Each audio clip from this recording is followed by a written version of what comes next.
Hi, everyone. We'll get started in just a minute.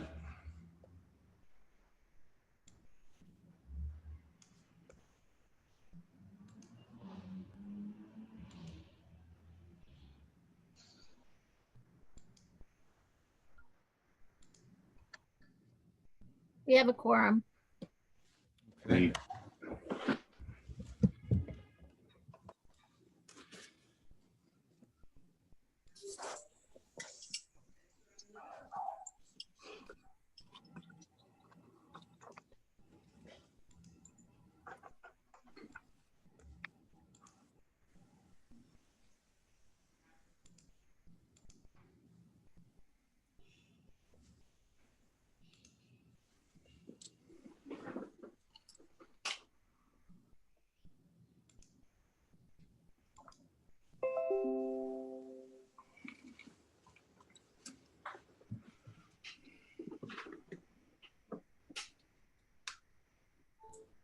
Okay, so it looks like we've got just about everybody. I'll give it just another minute.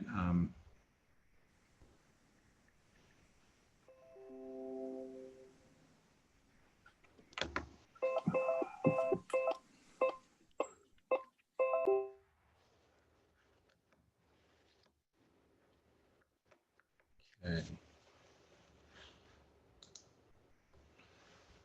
All right, so tonight is our October 20th Executive Committee meeting for CB2.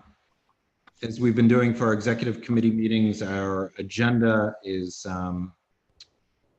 going to, without objection, consist of the chair's report, the district manager's report, and we're going to move into sort of a combined calendar and committee discussion, and then we will discuss our capital and expense reports, and then any new business or old business. Does that sound good to everybody? Okay, I see a lot of head nodding and thumbs. All right, so we'll move forward. I'm going to keep it very brief for the chair's report, given that we have our capital requests and our expense discussion, which is, as people who've been around for a bit, takes a few minutes. So the big things that which happened this month is that the city announced they're going to be moving forward with the Soho NoHo neighborhood plan. We don't really have any details except that there is going to be a public information session on October 26th from 6 to 8 p.m. and a scoping meeting on December 3rd. They had revised the original dates to not conflict with our meeting, specifically with our full board meeting on Thursday. And that's it. There have been some, broad discussions of what the mayor has been interested in, but there really are no details. So it's very, as most of you know, it's been difficult to have any conversations at all without any specifics on that. Also, next week, something that we haven't discussed too much as far as resiliency. There's a meeting that we're co-hosting. It's called 8 Years After Sandy, a community-wide discussion on the progress of the Big U. So it's going to be on October 28th at 6 p.m. And all the Lower Manhattan community boards are co-sponsoring that. We're going to send out an email to our distribution list and to board members probably on Friday with all the further information on that. As most of you probably know, we haven't had too many discussions in our community with respect to that, given sort of the complexities and or lack of complexities on the west side. And it hasn't moved at the same pace as because it's not all city land, which is different from the other parts of Lower Manhattan, specifically the east side. And also, this coming month is going to be a bit of a challenge with all the holidays scheduling. We'll get to that in just a second. There's also a meeting today on open dining, which I'm just going to drop a link into the chat. It was interesting. It was the Office of Nightlife had hosted it, and see if I've got the link here without starting this. They talked about a lot of the regulations. It was a bit surprising is that the different agency representatives weren't really fully up to speed on all the regulations, and did look up some of them during the meeting, but that was interesting, and just put that in the chat here.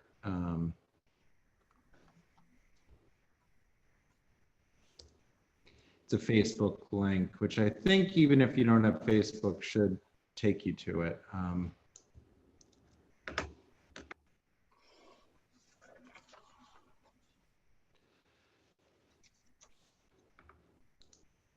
Oops. And I think I'm just going to leave it at that unless anybody has any specifics. Bob, you want to go ahead with the Sure. district? Mine will be fairly short as well. First off, just want to let everyone know that the 6th Precinct Community Council is having a meeting tomorrow night. It's the first meeting, I think, since February. Anyone's interested in that, we posted some information on the Facebook page and on the website. If anyone lives near the near West 3rd Street, the water main installation over there should be finished very soon. I was told about a week and a half ago that they'd be completely done in about 2 weeks. So if it's not finished already, it's imminent.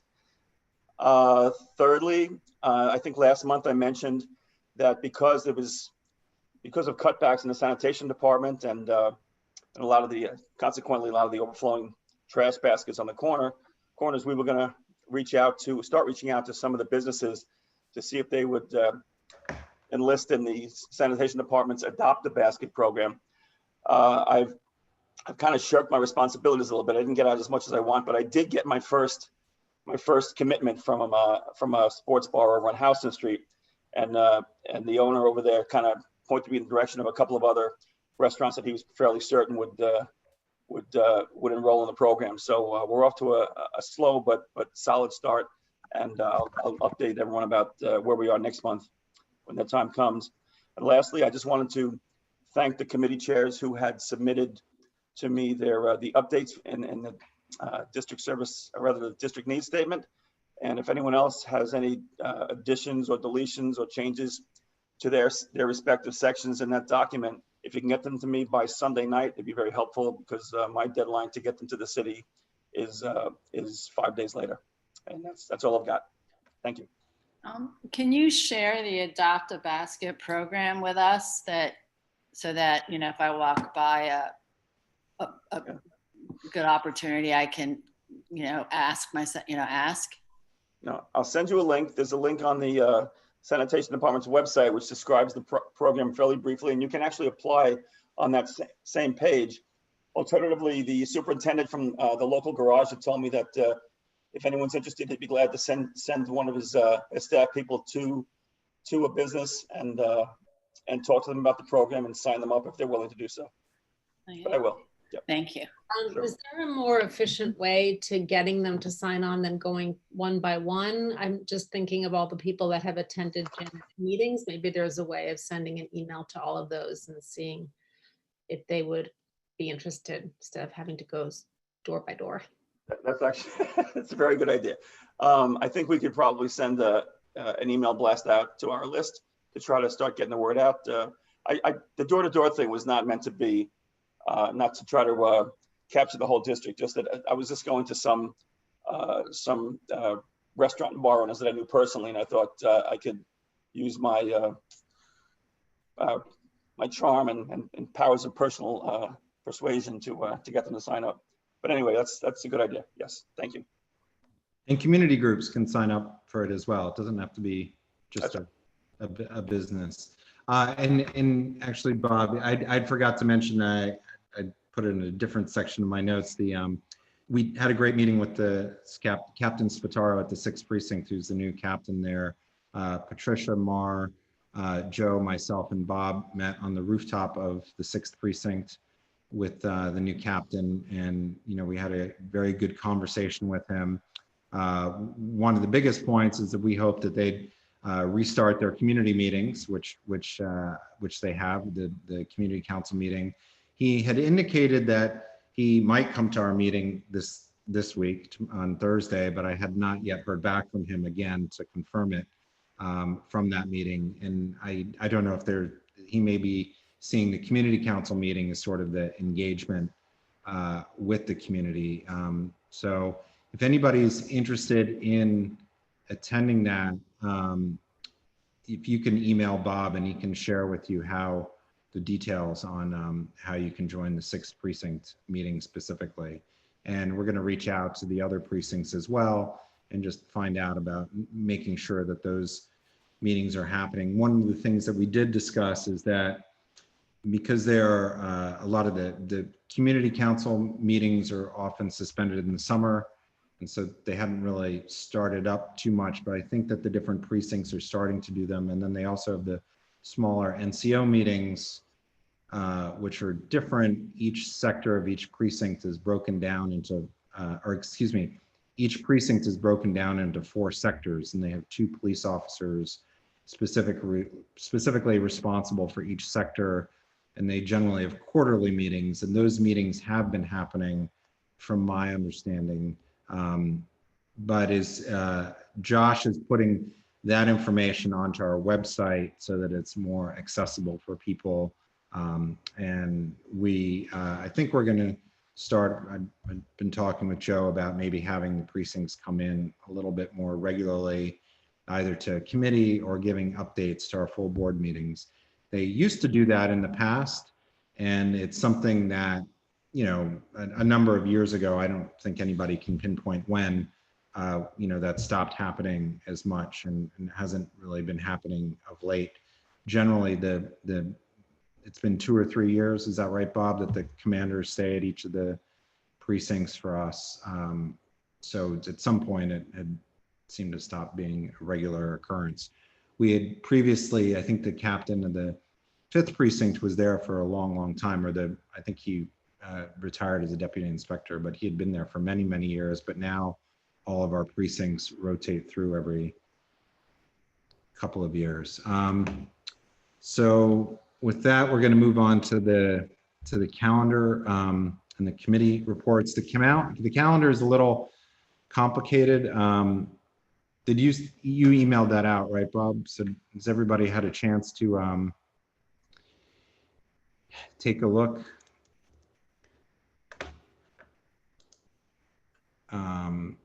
It seems that, let's see if I get my copy up here.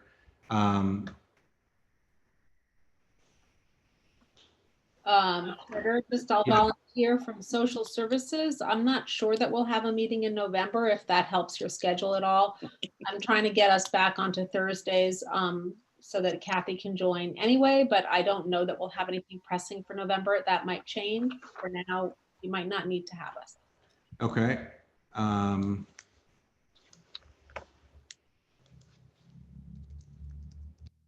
Okay, so the biggest challenges are going to be on Monday and Thursday. And I know that for the SLA committee, I think that we already have 29 items between the 2 meetings. So that's a bit of a challenge. Shirley, do you have a long meeting this coming month? No.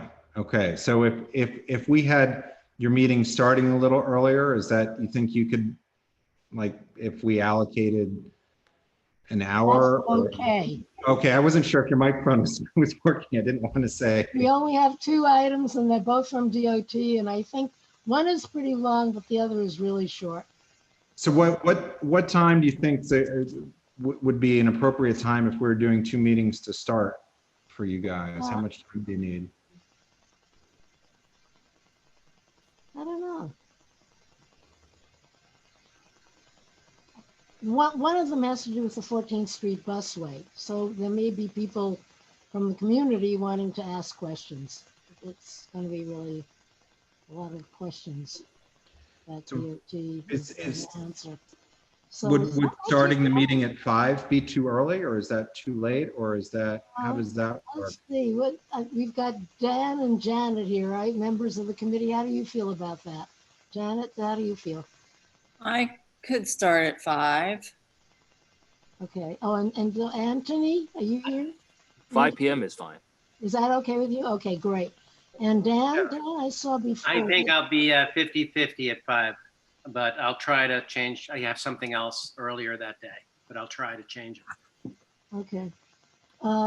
So that would leave an hour and a Is half. probably okay. Yeah, an hour and a half is probably okay. Yeah, so if you had questions, that would leave enough time that Oh, you yeah, guys. because even if we do an hour of questions, the other half hour, it just is not that big an item. So I Okay, don't think will be a problem. okay, so that would, okay, so Put that down. do that at 5 and 6, and then, let's see, Robin, is Robin on? I'm gonna go over here. I don't see Robin. Bob, do you remember, did Robin have a topic for this month? I don't remember. So I don't want to, I guess we can work that out with her as far as the timing. And then obviously that's on Monday because the 3rd is election day. So we're not having, we don't have meetings on election day. That's one of our days. And then we had the other committees for economic development and small business, equity working group. I would like to have a meeting this month. I mean, there have been some bills that seem to be cooking for support, you know, the Kavanaugh bill. I mean, there's just a lot going on. I could just sift through it and see which Okay. one, but I think we I'm gonna need them. updates. So is the 23rd, is that, or the, I guess Yeah. that's on that Monday? 23rd's fine. Okay.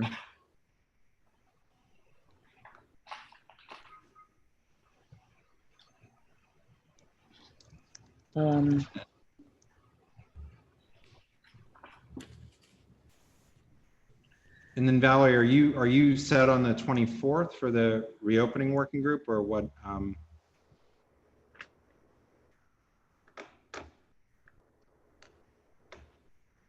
Hi.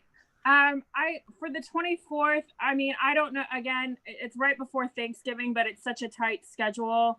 I'd like to do something on hotels and tourism. I've had some good conversations with NYC and Company and Partnerships for New York. But I don't know how high value that's going to be on the 24th, but we could move forward. And if we need to move it to the first week of December, we can always move it at a later date.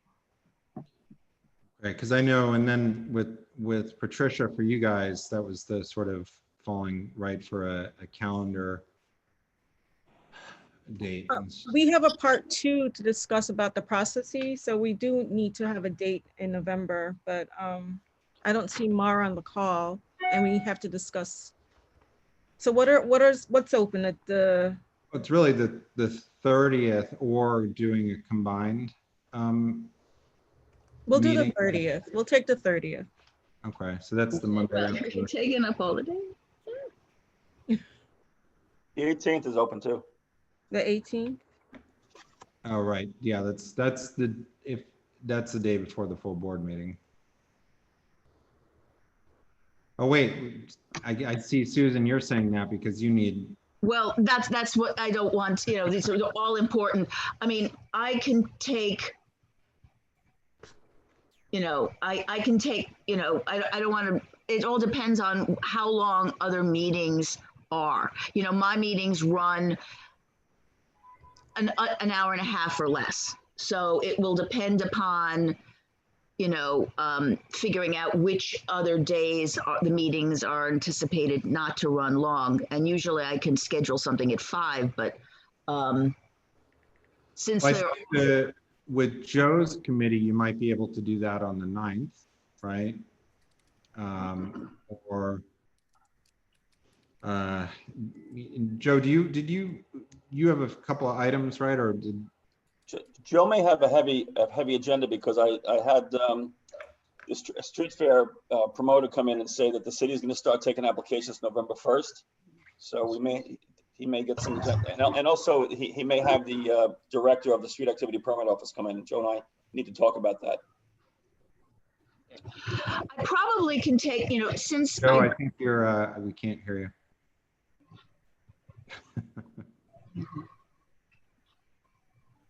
Can't hear him, can't hear him. Well, I was just going to say that since we're not going to have anything to present to the full board, I guess the 18th would be okay.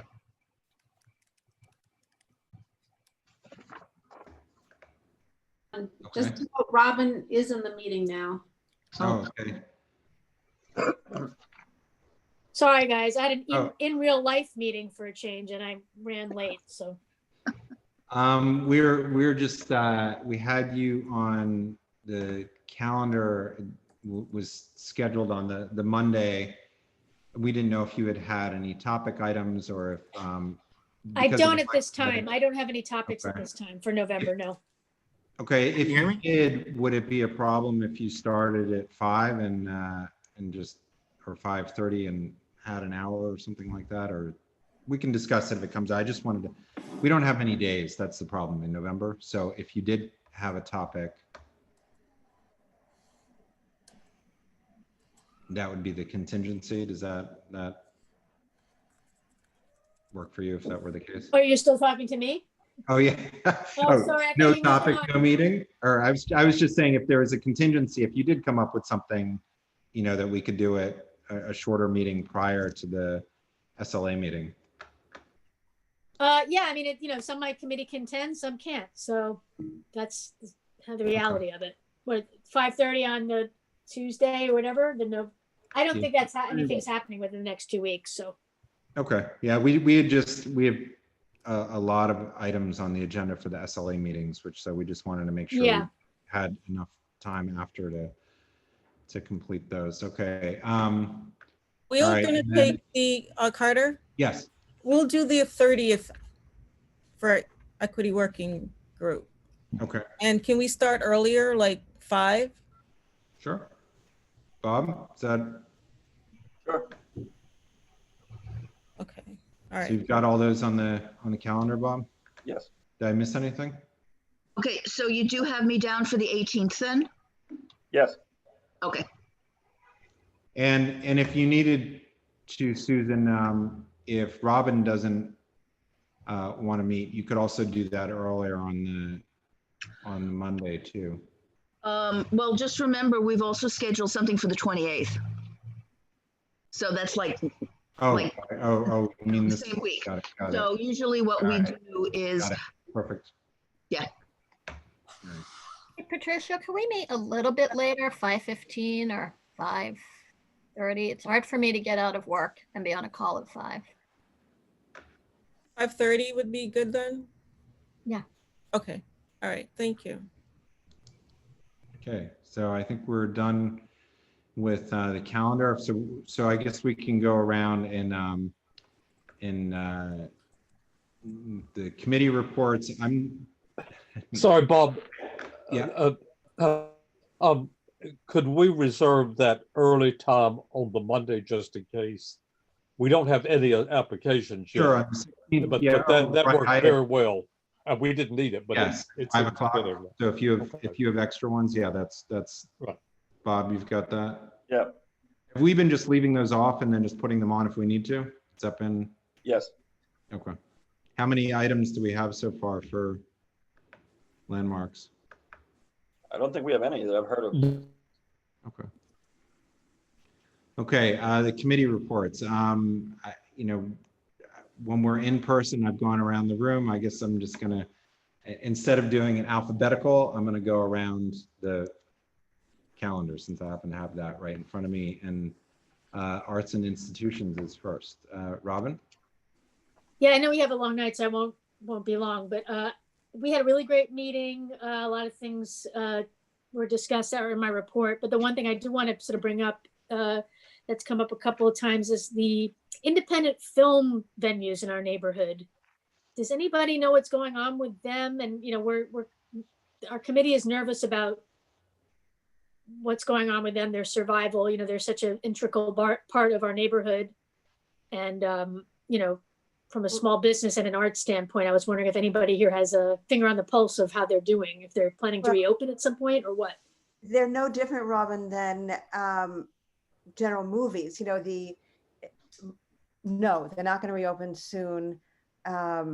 It's very worrisome. You're right. AMC had opened maybe, I forget, for like 2 weeks or 18 days or something. And they've shut all their theaters across the country now. So that what happened was that every major movie release was delayed, and then they did a few as tests, and basically people didn't come in enough numbers to make it worth it to keep the theaters open. So whether one of our local theaters might decide to show something on their own, I mean, they probably... Well, it was more of a larger concern about losing all of our art house cinemas, Angelica, IFC, Film. Hey guys, we're doing reports, not we just have a long meeting. Well, I mean, so that's, I feel like I keep hitting a vacuum. Robin, I'm happy to talk with you. I mean, share all the information I have separately from the meeting. Okay. I'd be happy to do that. Yeah, and Robin, we can jump on a call too with Bob, and we can find out more specifics about what the rules are right there and where they are, because that is a very niche. Right, it's our, you know, it's our niche to our neighborhood and our part of our culture. So I just, you know, nothing against AMC and Regal Cinemas and everything, but these are a little bit of a different ecosystem in my mind. Yeah, definitely. But that's it. Otherwise, you can read the report for everything. Okay. And SLA, Donna, Bob? Bob, are you going or? Yeah, go ahead, Donna. My night was reasonably easy, and so I don't think we have nothing from my night from SLA1 really that's worth taking up time now to report on. I don't think. Okay, great. Thanks, Bob. Second night, there's a couple items. One is a Greek restaurant on McDougal Street. It's a fairly large restaurant. The recommendation was deny unless there are significant stipulations in place. There are a number of people from the neighborhood that may appear at our full board. I'm not sure they fully grasp the sign stipulations. Most of the complaints are they live in the rear. So the restaurant has a rear exit onto Minetta Street, which is purely residential. And so of course they're very concerned about that. The stipulations that was agreed to is that they would just that would be used as emergency egress only, and that it's required for their, you know, public assembly permit and other things of that sort. So you may get people there on that one. And then there may be somebody on the 7th Avenue application that may come in, but it's not certain as to that. That application had all sorts of holes in it, and not a lot of experience by the applicant. And there have been issues at that location. But I'll wait, and you know, we'll send out the resolution. You folks can read it. But those are the two that I think we might have something at the full board. Great, thanks. Next item is Parks and Waterfront. Yeah, our meeting this month focused entirely on creating and prioritizing our budget and expense requests. So we will cover those later. However, Carter, would you like to talk a little bit about the restarting of the Pier 40, Pier 76? Yeah, you know, that was in my notes too. I had 2 separate sections, and I started jotting. Yeah, so the Hudson River Park task force on Pier 40 and Pier 76 is resuming, and it's going to start this Friday. Rich, Dan, Katie, and I are the participants from the board on that, and the conversations are resuming. And I think that they're sorry, there's an ambulance going by. The focus is going to be, I guess, initially more on Pier 76 and those discussions, and you know, in CB4's area. But we'll find out more, and we'll keep everybody informed on that. And so we'll Yeah, be- and the tow pound, moving the tow pound. yeah, moving the tow pound, right. So what movement there is on that, I don't think there's any official movement, but you know, they said that they've been in discussion. So hopefully since the meeting stopped in March and now there obviously been hopefully some more discussions or more options and some of the changes for the tow pound to go. And also there was the penalty structure as well, which was the concern. So I you know, maybe that's a little bit of an impetus to move sooner than later. So we'll find out more as we go along. And then also, Rich, that just so everybody on the board is aware, we're going to be focusing on the resiliency conversations in the Quality of Life Committee, going back to when the waterfront resiliency was under the Environment Committee. So the Quality of Life was merged with the Environment Committee. So we're going to move the conversations for that going forward to happen in Quality of Life, and go forward from there. And so hopefully this meeting next week will be the jumping off point for us to really start having that conversation and sorting out for us the state's relationship in this, since they are the ones who wear the hat on the land to the west. In our district, yeah. In our district. But I urge everyone who can join to join, because it's really impressive and fascinating to hear CB1 and CB3 talk through all the learning and all the planning they've done. Carter, can you clarify something for me? Is the task force the same as the Pure 40 working group? No, the task force is convened by Hudson River Park Trust, and it's comprised of members from the elected officials who touch the waterfront and the community boards 1, 2 and 4. 2 and 4, correct. Thank you. Thank you. And were there 2 representatives from the groups, right? That are, I think, or maybe I can't remember. Or no. Were there other groups on the task force, or was that it? City, state, a few things like River Keepers, and you know, a few other organizations that are involved. I think the advisory council had 2 members, right? Yeah. So it's yeah. big. It's a big gathering when in the old days when we used to gather. Yeah, and really this was the last meeting, I think. Yeah. That stopped. Like they weren't going to stop for COVID.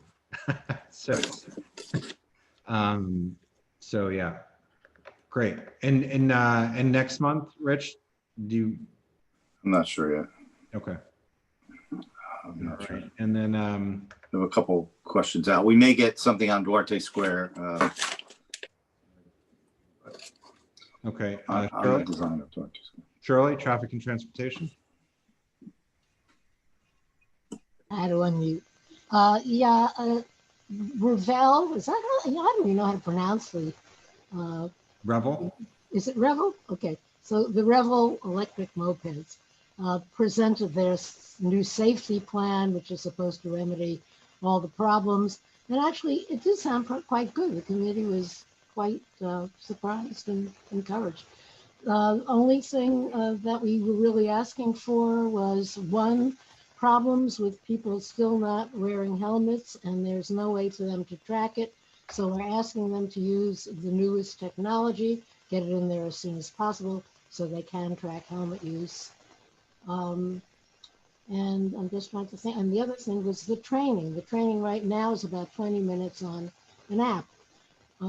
They also offer voluntary in-person training, and we suggested, encouraged, urged them to offer to have that as a mandatory kind of training, the voluntary training for everybody except those who know how to ride a motorcycle. So that was basically the major thing from this past month. Next month, as I said, the DOT is going to be coming to us and updating us on the 14th Street busway. That will be the major thing. And then we're just going to have an update from them on City Bike Info, and that's it. Great, thanks, Shirley. Joe, quality of life? Can you hear me? Yes. Oh, great. Not too much. No, we had MoCA, the Museum of Chinese America, or American, sorry. But their event had already occurred. They weren't able to make the September meeting, so they came just to tell us the details, and I haven't heard anything about how it went. And then that's it, and our budget priorities. And then next month, Shirley and I are hoping or are trying to get a presentation or a speaker to come to speak about the use of curb lanes for garbage collection rather than sidewalks. So that's still TBD, but we'll see about getting that on the agenda. Okay. And then, so would you guys do that at your meeting? Yeah, I think at quality of life meeting, and then invite people from traffic and transportation to come if they can. Okay, so Bob, we'll have to figure that out, because if we have an onslaught of all the street activity stuff. Bob just emailed me and he said that those applications would not come till December. Oh, they wouldn't. Okay, perfect. Yeah. Actually, they may come in November, but it might be a little late to put them on for November. So I think December is when they'll go on the agenda. Good timing. Yeah. Okay. And then, okay, and then Frederica. Hi, everybody. We heard 3 applications unofficially. We'll hear 2 of them officially in November. And as it stands now, the 3rd one we'll hear officially in December. And that's all so far. Great, thanks. Chanel? I think it's worth mentioning one of our applications for, I should know, the 130 Prince Street. There was very considerable testimony written and at the meeting in opposition to the application, and we approved it. And I think it's worth saying why. It's a penthouse and outdoor terrace that's being considerably upgraded, rearranged, and designed quite beautifully. And their objection is first the question of noise. And it's essentially not changing the use that was there before. It comes up time and again that we get noise concerns and we can't really rule on them. Clearly it's quality of life, and there's no way to come before something happens to say there's going to be noise because the terrace is different than the way it was, or that it is at all in some cases. So that was that. The other was a question of safety, and we studied quite carefully with one of our architects on the committee, and the parapet and the access to the building in question next door is unchanged. So we considered that and talked about it at great length, but the decision was to approve it. Great, thanks, Chanel. Mara and Patricia, Equity Working Group. Hi. We had a presentation of CB2 committee processes and protocols, the purpose, participants, laws, and city policies that inform the work of each of our committees. And we had we did a presentation, like a PowerPoint presentation, and we did land use and housing, schools and ed, landmarks and public aesthetics, and social services. And we discussed opportunity slides with the chairs that were present. And overall, everyone said that this was useful information, especially if you're new to the board, as well as for the community at large.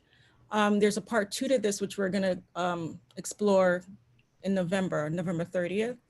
And for October, what we have planned is our 2 presentations. The first from Black Gotham Experience, Unearthing the African Presence in Community Board 2, and a presentation by a representative from Community Board 10 about their resolution, the Exonerated 5 Social Justice Exhibit.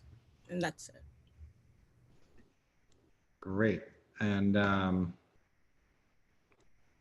my list here, schools and education, Janine. Myself.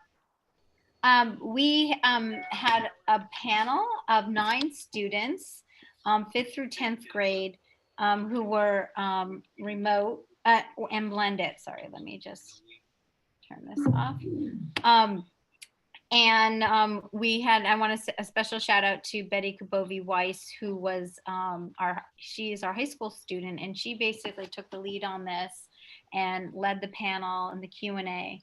And you know, obviously this is these were all students in 5th through 10th grade who live in our community, but go to schools either, you know, within, you know, all 3 elementary schools, PS3, 41, and 130, and 75 Morton, as well as other middle school and high schools, because it's obviously people go further afield for that.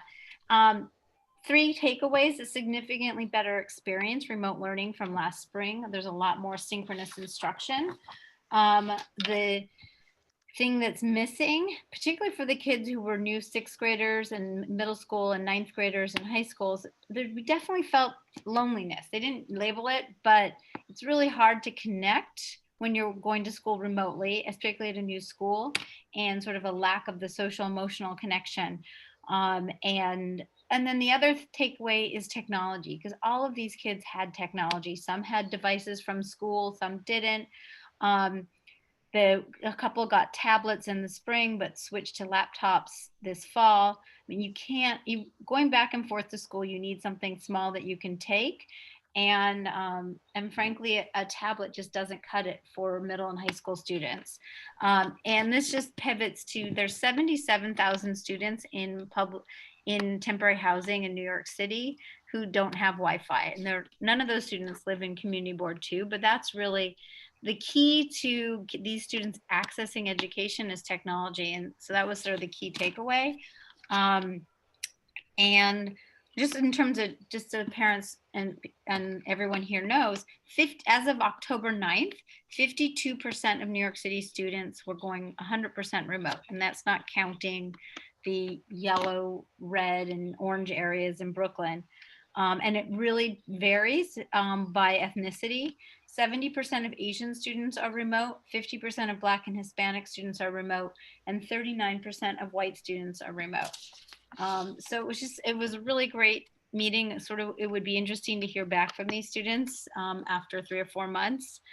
And I also just want to share, there's been some press about the huge drop in enrollment in our schools, and the DOE has the official enrollment date is the October 31st, but you can go on the DOE website and get the student registered for any given day. So these aren't the final numbers for this year, but enrollment is down at PS3 and PS41 and PS130. The average in District 2 K through 5 schools is down 7%. It's a little bit higher than that at PS3 and 41, and a little bit lower than that at PS 130, and only down 3% at 75 Morton. So, you know, depending on where the students are coming from, you see a drop. And next month, so that's, you know, we'll write this up in our minutes. And I see a question, do we have info of the racial breakdown of remote? You know, there's only theories for why students are remote. I did connect with the principal at PS 130.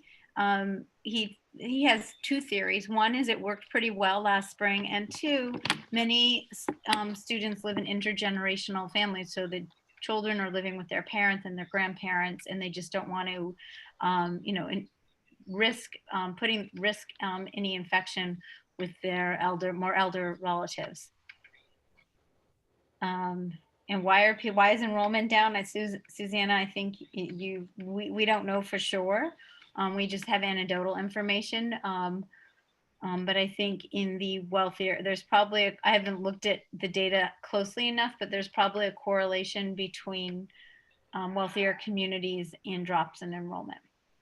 Yeah, I just was figuring that in grade school, it's unlikely that they dropped out of school entirely. Yeah, it's unlikely that they dropped out. And also, I think, you know, and I was just quickly looking at it, the drops are greater for, well, actually they're not. Elementary school is down 6%, middle school enrollment is down 3%. So that's on average in District 2. So my guess is that, you know, it's, if you're looking at, you know, Zoom all day for a 5-year-old, you might want to see what your other options are. Maybe you're going to stay with your, you know, mother in the suburbs where your kid gets more instruction. I mean, people are just going to look at other options is my guess.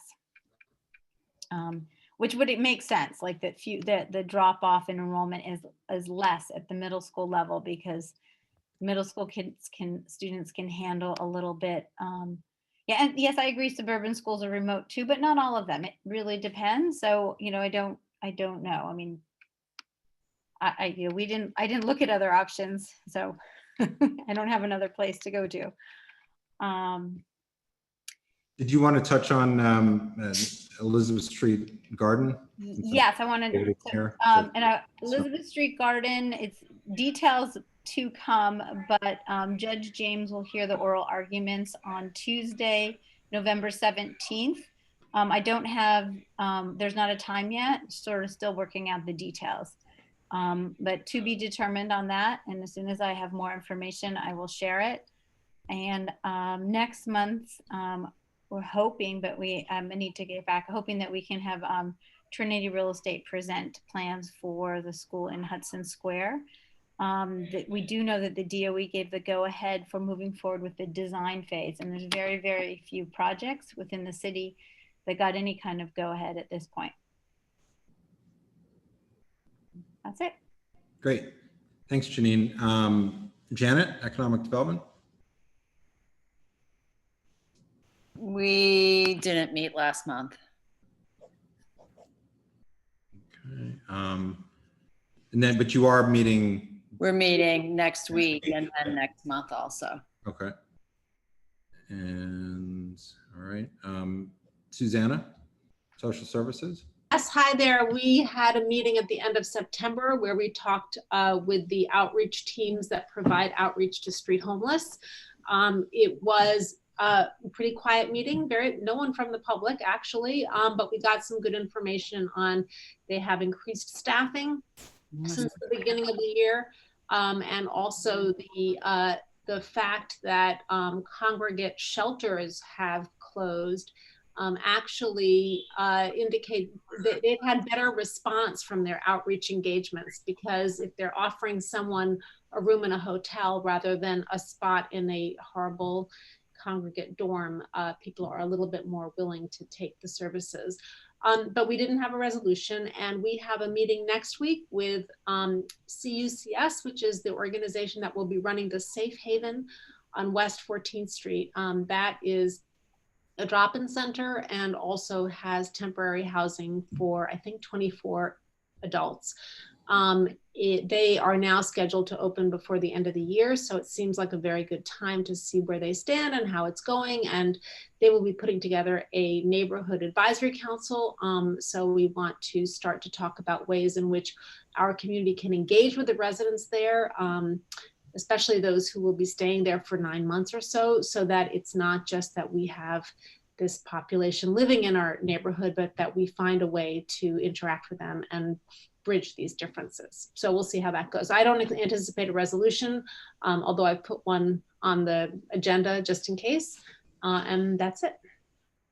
Great, thanks, Susanna. Valerie, Reopening Working Group.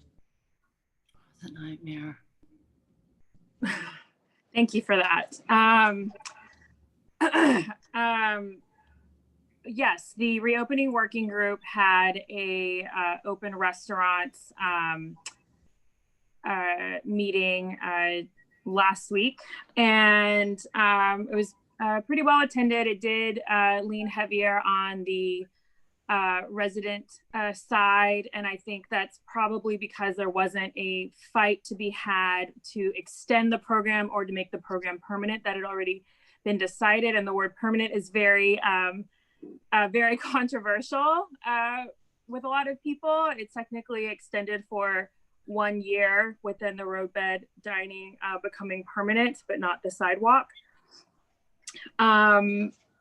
So I think residents felt heard.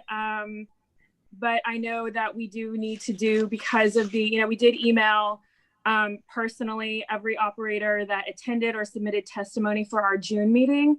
But again, there wasn't really, there wasn't a fight to continue or extend the program. So I can see why perhaps the attendance from the operator side was not as high as anticipated possibly. But out of it, we did get good feedback. I think people felt heard.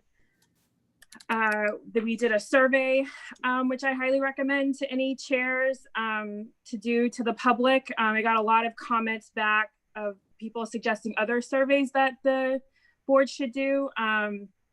We did one for residents on the open restaurants program and one for operators, and got some really good feedback that really got the attention of the agency representatives that we had on the call. We had Andrew Kunkus from the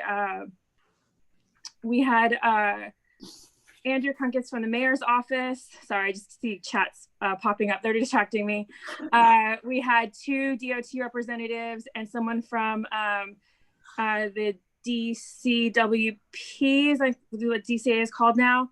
And, they were kind of thrown to the fire, but I think they handled it pretty gracefully.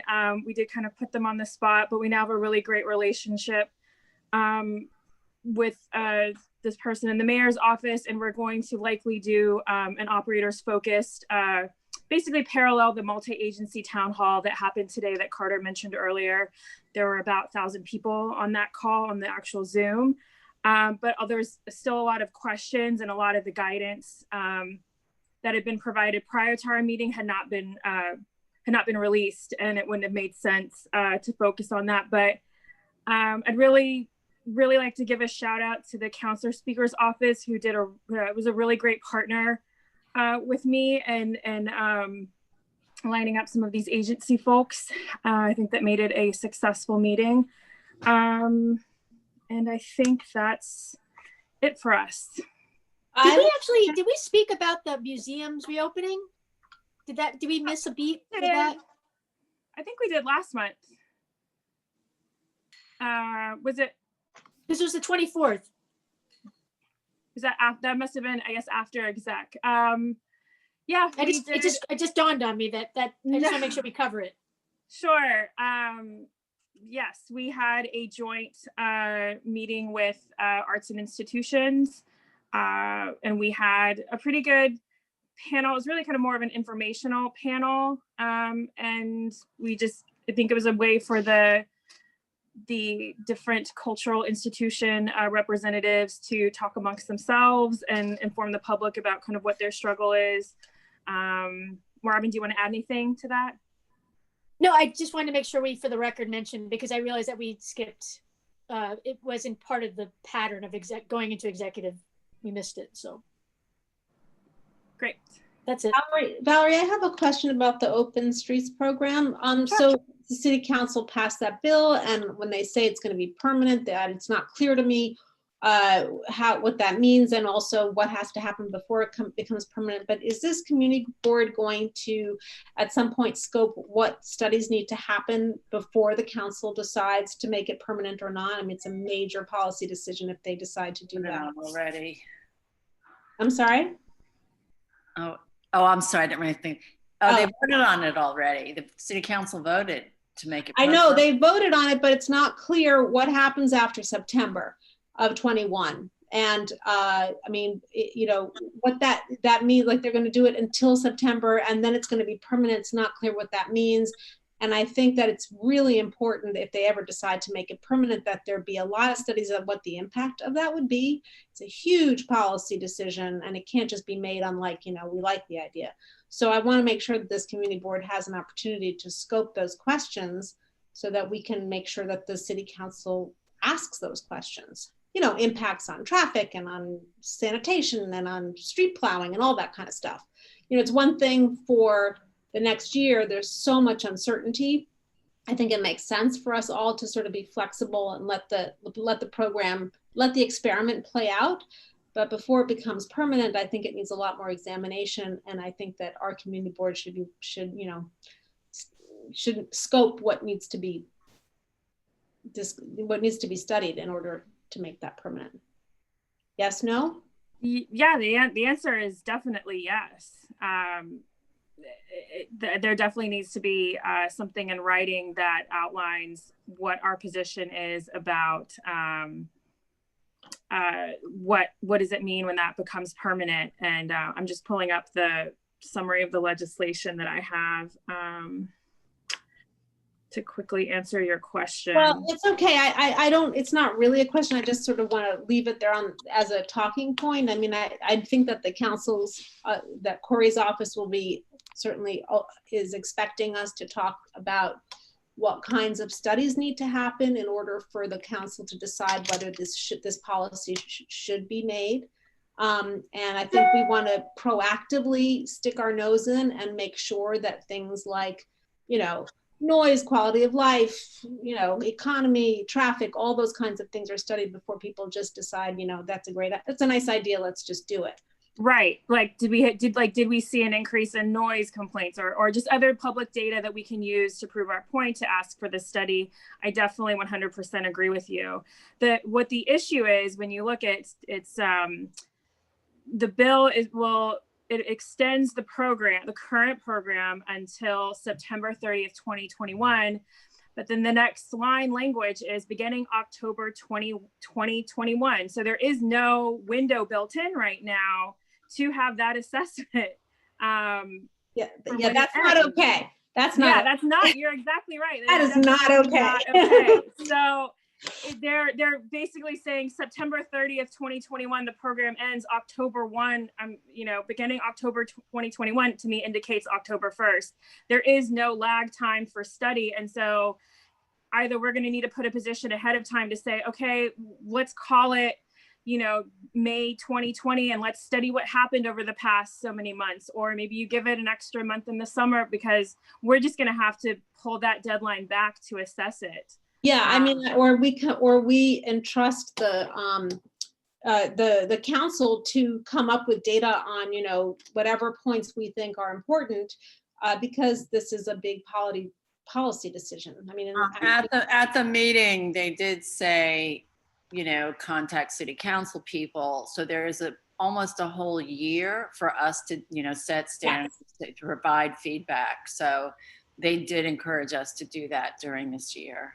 Yeah. Great. And So I just want to also, make sure it ends up on one of our agendas. That's all. Yeah. So I think that the legislation also needs other legislation in order to continue. But I think I remember reading that somewhere that it's in spirit that that's going to continue, but how it happens needs additional legislation, whether it's from city council or from the agencies on how those programs are going to occur. And also I don't think they figured out all the specific agencies and the overlays and how all those details are going to work, because that's obviously there's a lot of overlapping jurisdictions from the state, the city, et cetera, as far as re-envisioning this, how it would be in a longer term program. So yeah, it might even relate to disposition of city-owned space, city-owned land. So anyway, I just want to make sure that over the course of the year we do address this. Suzanne, I think what came up was that it was very unclear, this whole process, and that there are different recommendations. We haven't seen the report yet, but Valerie, do you know when that's going to be coming out that we can all take a look at it? But one of the things we mentioned was have an agency that actually monitors regulation. And it seemed as though the mayor's office did this very quickly without any kind of thought, angered the public, and is saying they're listening to us to make modifications. Yeah, I mean, I think we all agree that, this is an emergency situation. It's in uncertain times. We're all willing to be very flexible. We just want to make sure that before anything gets set in stone, it really gets the scrutiny it deserves. So Cormac, you had your hand up. Yeah, I just wanted to endorse what Susanna was saying. And I think what I want to I think we need to drill down on is when will we, as a board, be doing that? Be laying out our recommendations of this is what we think needs to be looked at. These are the research and things that we need to happen. This is, I mean, it's no secret here that I thought we should do it last spring. But, you know, I mean, going forward, we're talking about over the next year. But here's the reality. In 2 weeks, it's the presidential election. Once it's over, this city will become consumed with the 2021 municipal elections. And we actually have to get, we can't wait to be commenting on it in the summer of next year, right? By then, there'll be more real things to comment on. There'll be proposals. I think we need to get out ahead with saying, this is what we want to see in terms of process. This is what we want to see in terms of research. This is what, you know, these are things we think needs to be addressed in terms of concerns with the way it's working, so on and so forth. Whatever it is, like, I don't think we can wait till next spring. I think we need to do that like this, like in 2020, like, you know, try to have this before we reach the end of this calendar year. Yeah, I think we're starting to get some of the feedback, but we don't even know the current rules, Cormac. I mean, this all today was really illuminating in that even the details that these meeting today should have been 6 months ago. I understand, but that doesn't stop us from taking a position. I mean, No, I understand, but what I'm saying, it's complicated too, because this is an emergency program that was rolled out. Everybody, I mean, look, everybody's in support of this as far as helping our local businesses, and we have to be careful with the messaging and where we're standing on this at different points. And it's really critical. And right now, we're heading into winter. We're seeing the weather get cold. It's now moving into where we can really take a breath and look back onto where this was when it was warmer. Obviously, there are going to be new issues that come up with as it's colder. I mean, we don't even have clear regulations in a practical sense of how outdoor heaters can be used. It is very, people are not understanding in our community's terms, like as an operator, can I use an outdoor heater legally? Because the storage rules and the 1 pound cylinders that last for 40 minutes, you know, on an outdoor heater, it's not even clear there. So there's still a lot to go here and move forward. And everybody, I think, we're going to have that conversation. I think everybody is aware of that, but we need to be careful here that we do give support for the right now, as well as, you know, have a conversation of this becoming permanent. I'm gonna hop in here. I think that what Cormac is saying simply is that we just need to address. Shirley had her hand up. Oh, I'm so sorry. Yeah. Thank you, Suzanne. Yeah, I just have a very simple question. Is there any kind of resolution coming out of that meeting? Yes, I've been trying to, I can't raise my hand. So yes, there is a resolution and a letter coming out of that meeting. Yes. So that will address some of these issues that we yes, because we do, because as much as we don't know we still need to respond with what's in front of us. So it's a constant iterative process, and we constantly need to have our voice in it, regardless of it not being asked for or whatnot. Okay, so I mean, you hear what's being discussed. Yeah. And you knew what you certainly heard at your meeting, what was being inputted. So I just want to make sure you're doing your Yes, I need to circulate that to the committee. So and then it will be for Thursday. So yes. And this conversation consumes, you know, a portion of almost every day, business day, with, you know, between the different agencies, with Bob, the elected officials. You know, there's things every day sort of evolving, and so it is definitely at the forefront. Trust me. And, you know, whether it be the buskers, the music, individual locations, situations, it's all in the mix just about every day. Live venues supposedly opening, etc. Right. Michael? Yes, just one real quick question about what will appear in the letter and/or resolution, which we will consider on When it's distributed, you will get a chance to take a look. Okay, just one point. I hope you stressed the main issue we heard at the very well-attended meeting by residents, which was that enforcement seems to be the one issue on everyone's mind. No matter what other matters they raised, enforcement of whatever the regulation should be has been the biggest weakness so far. So I'm looking forward to reading the resolution prior to the meeting Thursday night. Great, thanks, Michael. All right. Can we move on now to the longest part of the meeting, which we're not even. Actually, Carter, do you want to hear anything about Hudson River Park Oh, Advisory? yeah, sure. Yeah, go ahead, Dan. So, you know, we're meeting once a month right now. Two issues came up that I think the community board should be aware of. There's an oyster habitat that rankled some folks that during low tide, it's only 4 feet difference between the oyster habitats and what a human powered boater, a kayaker or paddleboarder might fall on top of it and hurt it. The trust gave us a really good background of why they chose where they did, but they didn't actually take into account the tides. So Hudson River Park Advisory Council, led by Jeffrey LeFrancois, is writing a letter emphasizing that it's important that safety is considered between this Northmore and Canal Street area. Very large area, happens to be the largest area of recreation for all paddlers. And then the other thing, the other letter that was sent in the last month was there are ferries that are going to be added to the Hudson River, and our request is that we have a 100-foot wake zone. So not only does it not destroy all the estuary work that's happening, but also is a safer mechanism for which paddlers can operate as well. And that's all I have to report. We meet every month, and Bob, thank you very much for adding it to our memos of the calendar of events. And our next meeting is on November 10th. Thank you. Great. Thanks. And so now we're going to move into the everybody's favorite. We're going to start with the capital and the expense portion of the meeting. We're going to start with capital. I think it's a little bit easier to tackle. We'd worked out with Bob and Valerie. Valerie is going to bring us, share her screen, and she can, I don't even know what the software that you're using is. If you just describe it and say, share your screen, and people will see. It's fairly obvious. And it started off, I think, giving a brief outline. Things are roughly put in where they were last year, just as a starting point. So we don't, have to start with that point, and we can move things around as we go. Did everybody have a chance to review the capital expenses? I mean, it's yeah, okay. Valerie? Give me just 1 minute. Give me just one second. Okay.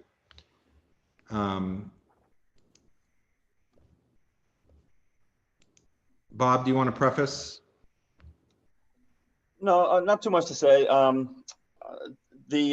I mentioned in one of the emails, we were asked not to go beyond 25 capital. That's not going to be a problem. We don't even have 25, but we're also asked, I'm sorry, I have that backwards. We're not supposed to go past 40 capital, and we're limited to 25 expense budget requests. Now, that's what they ask us to do, but from year to year, it changes a little bit. Last year, we had well more. I think we had about 45 expense, and I put them all in, and they left them all in. The year before that, I put them in, and I think they cut them off at 25. So, but they do ask us to limit it to 25. So we should, I think, especially focus on the first 25.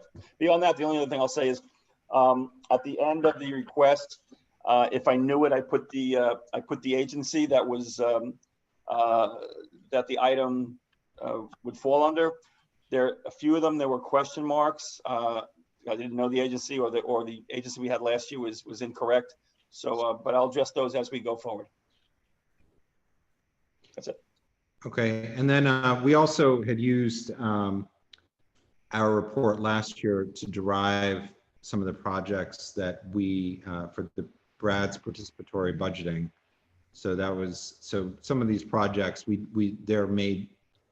We'll see how it goes this year, but there may be other opportunities as we identify things to have them funded from other sources. But it's a good way for us to create a list of what's important to us, and sort of as a starting point for those topics.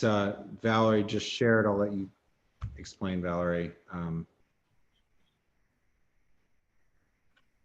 Oh yeah, so I just shared the Trello link for the expenses board. So I'm gonna share my screen on my I think laptop. So we're going to start with the capital though. Is that, okay, then we need another second? All right. please give me one more second.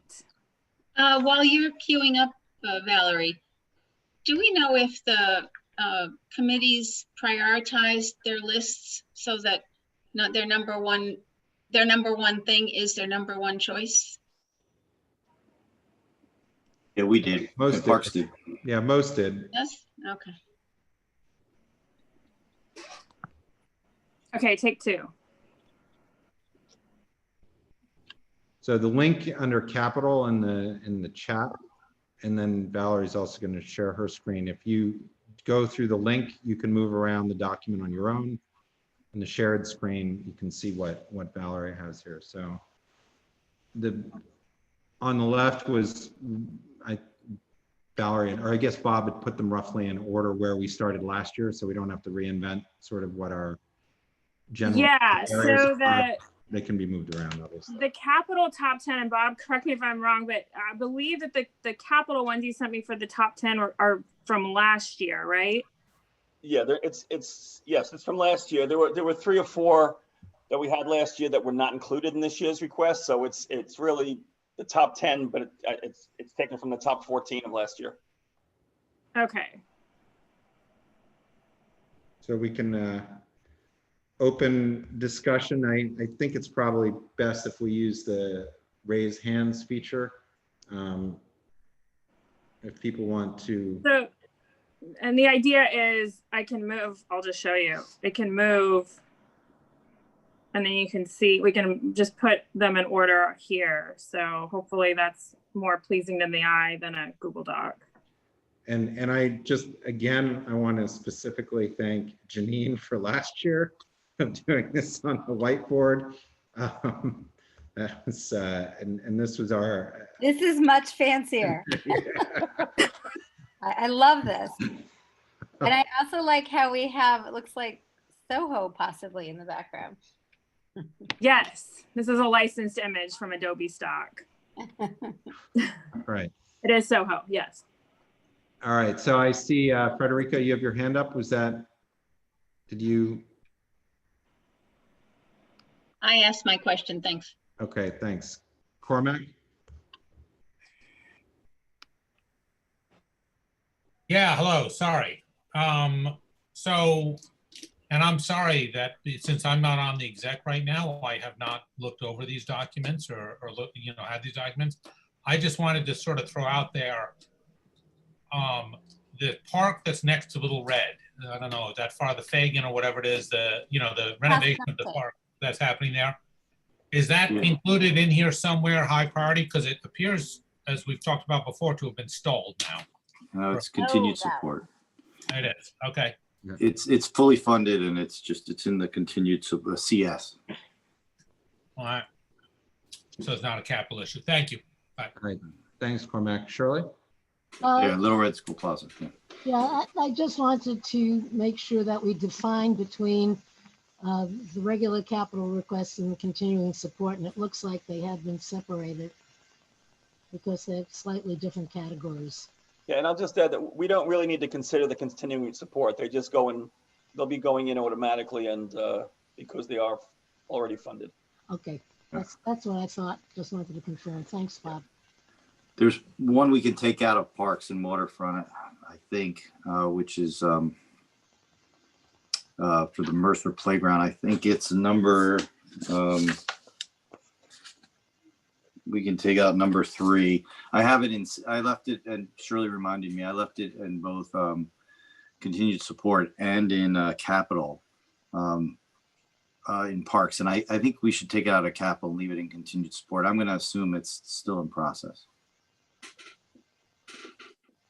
Right, so yeah. I was going to say number 3. Yeah. So when I'm looking at this, it looks like those first couple are blank. Is that not my? I just don't think they're. That's the question here. Yeah. On the screen, is there other stuff in there, Valerie, or is that? That's how it was sent to me. Yeah, no, any line that's blank, it's because that's a line that where I took one from a particular agency and put it in the top 10. Oh, got it. Yeah, I'm honored. Great. Mm. Five in the top 10. Look at that.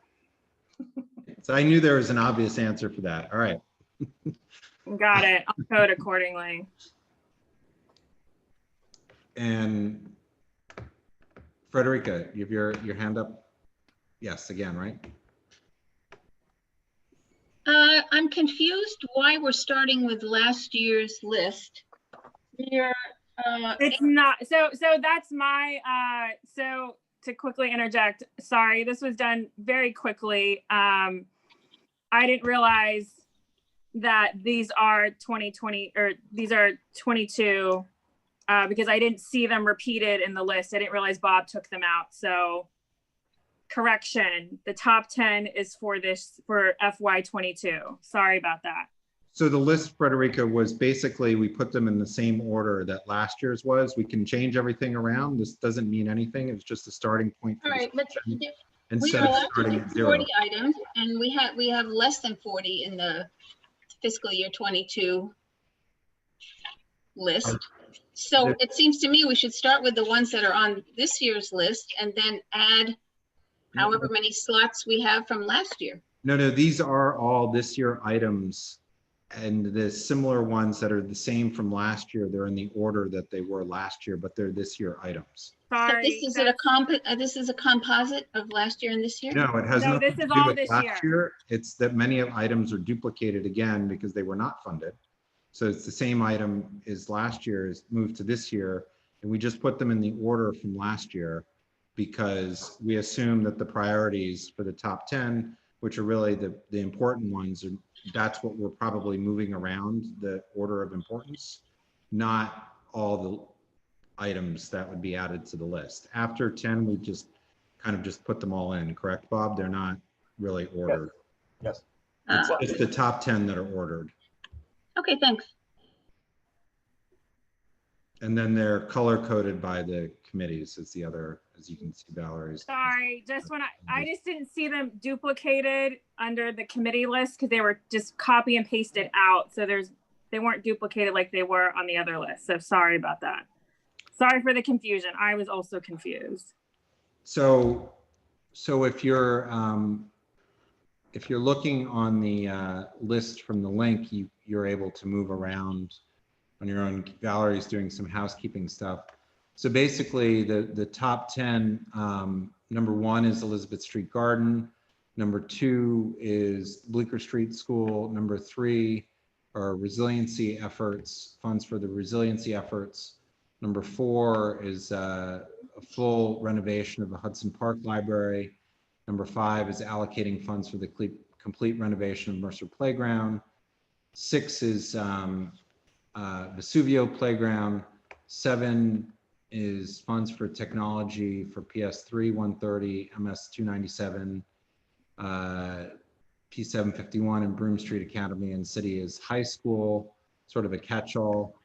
We did some of that, I think, right for this year under Brad, I think, but maybe I'm wrong on that. And there's renovation of the Dapolito Center, Judson Memorial Church, so the elevator, PS3 for the gym materia dividers. Did that get funded? Some of it got funded, and I'm waiting to find out if there's anything left. I've sent a ton of emails to PS3, so I'd be inclined to move this down lower, because if they still need money, they'll just go through, they'll put an application in for discretionary funding.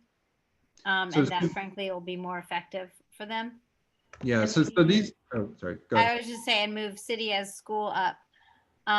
And then Valerie, I'll send you, I want to list, the only thing I would want to possibly move up is number 7, because every school needs technology. I'm going to revise this. I'll send, who should I send? I want to list every single school and community board too, because they all need tech. And that's the reality. I think you can send it to Bob and he'll okay. Make sure in the final. I'll send it to Bob.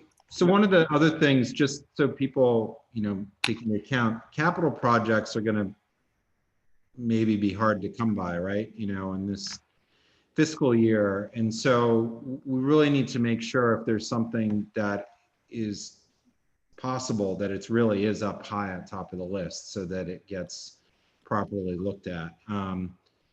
So I just leave that, you know. So, Carter, can I just add as well? Sure, Bob, yeah.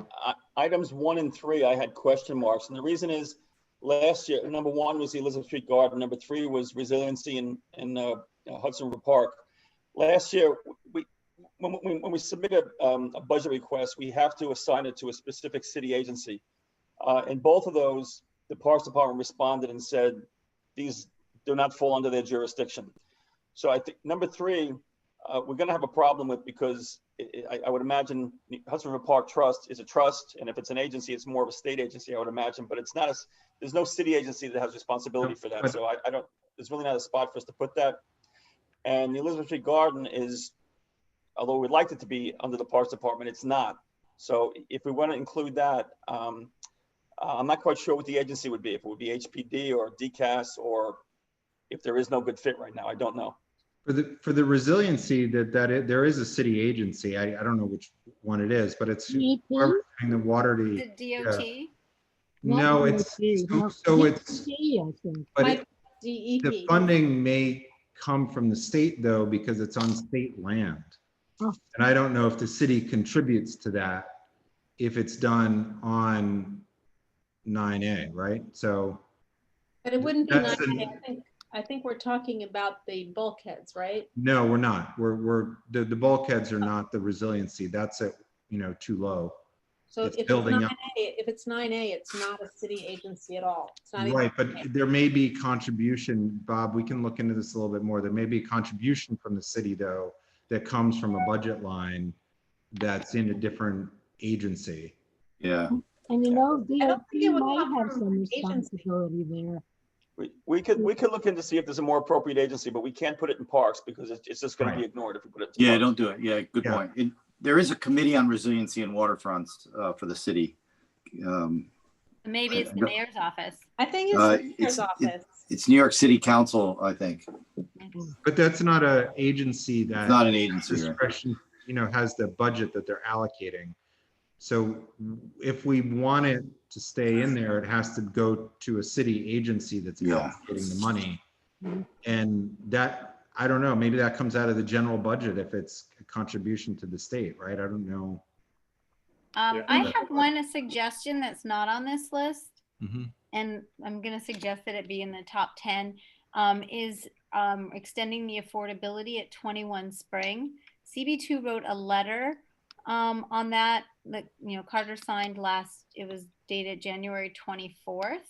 And I guess that would go to HPD. And this is the 152 Section 8 apartments. They're large family size, 34 one bedrooms, 118 two bedrooms. And it basically is a home for 600 low and middle income residents in our community. And the 1981 agreement is set to expire in early 2023. And DeMattis said that they are committed to working with the Speaker's office to preserve the affordability of the apartments. But my guess is that any extension would possibly require some kind of something from HPD. So this would go to HPD. That sounds like an expense. Resolution, has that been a resolution in this community board? I've never seen that issue. As I've never seen our community board pass a resolution on that. Am I wrong? I would just be a little concerned. I mean, that sounds like a very worthy cause, but I would be concerned about adding items to our priority list that have not had, public input, that have not been. There's also a question of that funding, right? Because Section 8 is federal. And how does that roll down to city?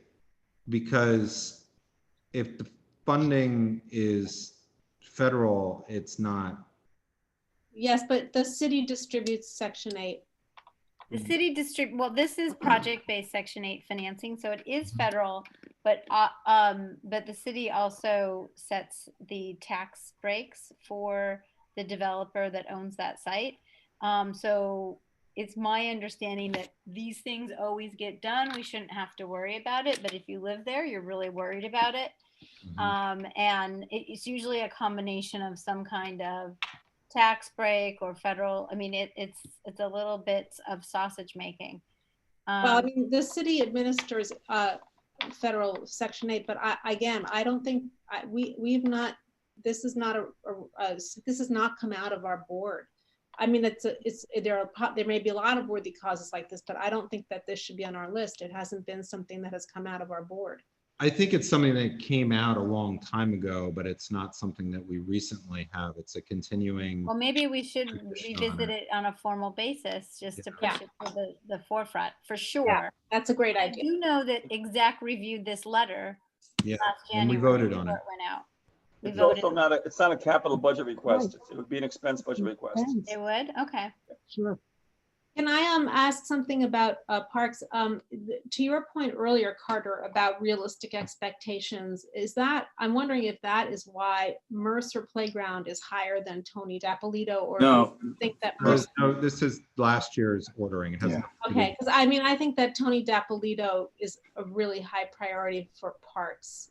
Well, yeah, and we should, I'm sorry to cut you off, Susan, sorry. Please do. We had some funding for Mercer Street too, right? So Yeah. So how do we let play me, that? let me clear up the confusion on both of them. Shirley had just raised it with me too. The reason we put them on twice, first off, was let's take Dapolito. Dapolito, there are actually two projects. One was the we had in continued support CS because the repairs project is underway, but we also had it on the budget list because what we really want is a full renovation project plan, right? So we're fine with, we know that it was approved to do the repairs that are necessary to reopen it when sports centers are open, that's fine. But that we want to separate that out, saying we want a different plan. I'm sorry, and the second one on Mercer, I had it in continued support and left it on the budget list because I was not sure if it was still in process. I had to talk to the Parks Department. I'm going to suggest that it's still in process. So I'm going to suggest we take it off the budget list and just keep it on the continued support list. Which one was that? Which one? That was Mercer Playground. It was on there twice, as I said. It's on there for. You want to keep it under continued support on capital? Yeah. Okay. But take it off of a request. Take it I'd like off to suggest, expenses? Rich, are you suggesting still that Mercer? To put them maybe on an upper shelf in the bike closet. Oh, Janine, Janine, mute yourself. Rich, Yep. so do you still prioritize Mercer and Vesuvio over Tony Dapp? Is that what you want to do?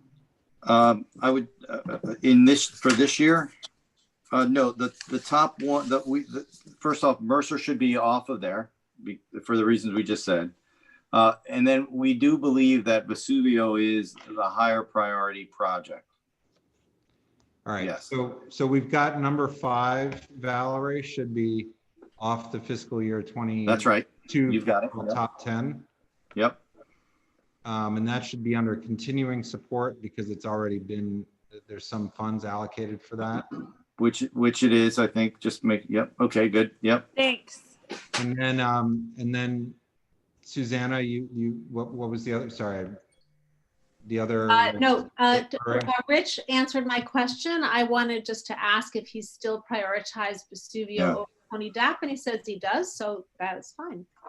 Yeah, and quite honestly, Parks, it's the top priority. That it's the most likely thing Parks will do if they can do anything. So here, all right, let's go to the ordering of some of the stuff that's on here first, just because so one of the things that we know is the funds for technology improvements at schools and for all that. That's obviously really important, and I think that seems to be lacking in the city right now. It's from what I've read, and there's still a lot of need. We want to move that up. Probably, I don't know how high up, but I'm just going to throw that out there. So that's one of the items. I'm not sure. I'm just moving it. I would move it after Bleecker School. Yeah, definitely move it after the Yeah, school. so Bleecker School is obviously a really important one to right now. And that's a political statement. Honestly, for the Yeah. technology, it should be top 10, but the schools are going to apply for discretionary funds. And that's the money, like Gail Brewer gave tech money to 4 different schools in CB2 last year. And lots of schools downtown. I mean, if you ask for it, assuming they still have the discretionary funds, that money's out there. The other thing that we need to just be conscious of is what Bob brought up, which is with Elizabeth Street Garden, that it's not parks because it's not in the parks.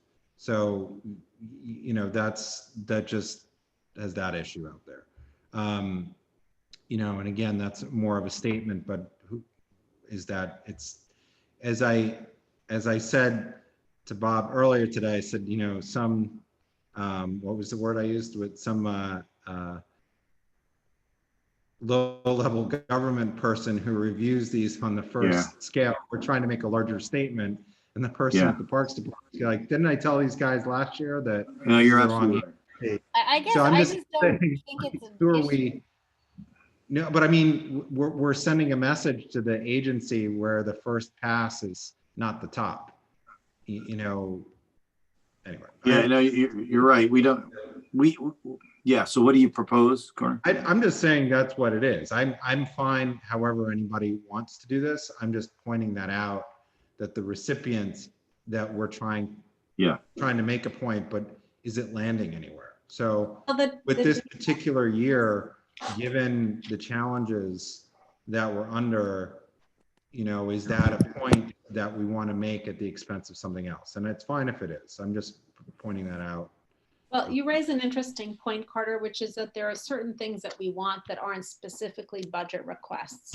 They are governmental, you know, policy changes, or, you know, moving Elizabeth Garden to the Department of Parks, and they don't end up as budget requests. So anyway, I'm just throwing that out there, just because I'm assuming it would come up anyway. Can I speak up for moving something transportation and traffic into the top 10? I'm not sure that surely we'd want to pick the top one, but I would think that if Yeah, but it doesn't have to be. It's continuing support. So it's a kind of a different category. These are all things that DOT is already either asking for money or continuing to study, that we're pretty sure that they're going to be working on it. And so that's why we have it in continuing support. And otherwise, of course, I would love every transportation thing in the top 10. But in this case, I think it's fine to have it where it is. That's why I put it there. You understand what I mean? So those are all continuing support, Shirley? Right, they're under continuing support. Yeah. And it's because they've been around for a while. We just had our budget consultation with DOT. They are certainly interested in promulgating all of these. In some cases, they've asked for money. In other cases, they're studying them. So they're certainly all up there with DOT. At the same time, they're capital projects, and it's going to take a while. And so there's no sense in us crowding out some things that are new in capital projects. DOT is well aware of the need for these and following through. Okay, so we've got 9 items that are in the top 10. And Janine has something in the chat that's not in the top 10. All right, and not everybody, because of the screen sharing, can see everything. I'm just bringing that up just so. Right. So just So Janine's saying I would move city as school needs up because they represented $0 for that last year. Yeah, Janine, and you wanna say that? PS3 got a lot of funding for those projects. I don't know. So I wouldn't want to waste a top 10 spot on them because they haven't come back to me yet if that's fully funded or not. All right. But last year PS3 got about $300,000 between Speaker Johnson and Senator Hoylman. So did that allocated, that was our primary underlying, they probably got most of the funding. We they probably need. got most, although, you know, school budgets are like park budgets. It's more expensive than you ever think they will be. And then I'm just looking at the list. I mean, it's the Judson Church elevator. I mean, you've got question marks. What happened with that one, Bob?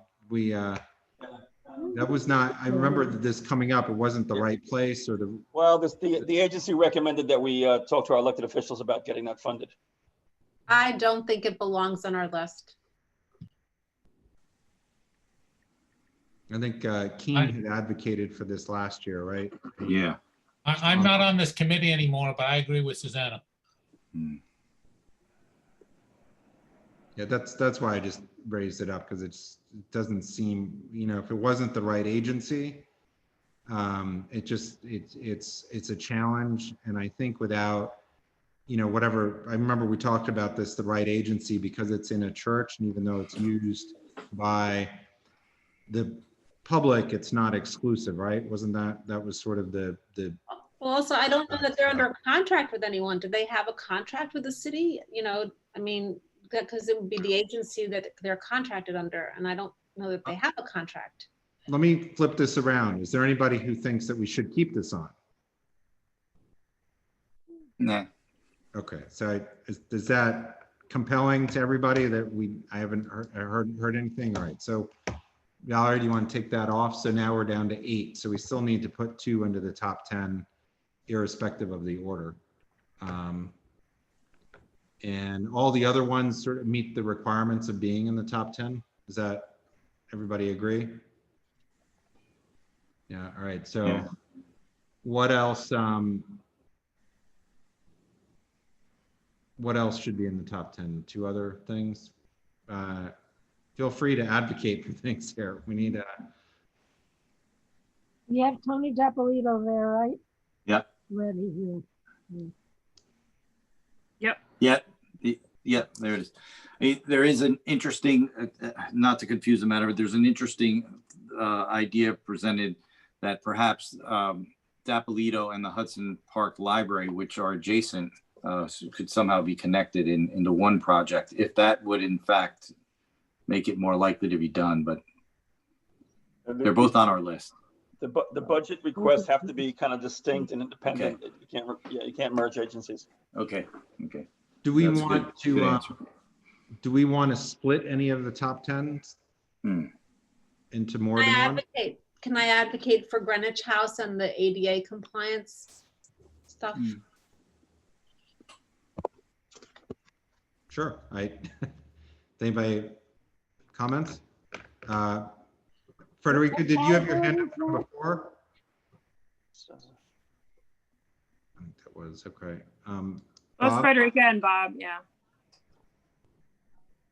Yes, Bob? I was thinking, wasn't Saravalli renovated recently, and wouldn't it be good to complete the renovations with the irrigation system that you were talking about? Or is that too petty for the top 10? That's continuing support, item number 6. No, so to be clear, continuing support says it at the top. Oh, got it. No, sorry. That's number 6 under the Parks and Waterfront, right? Yeah.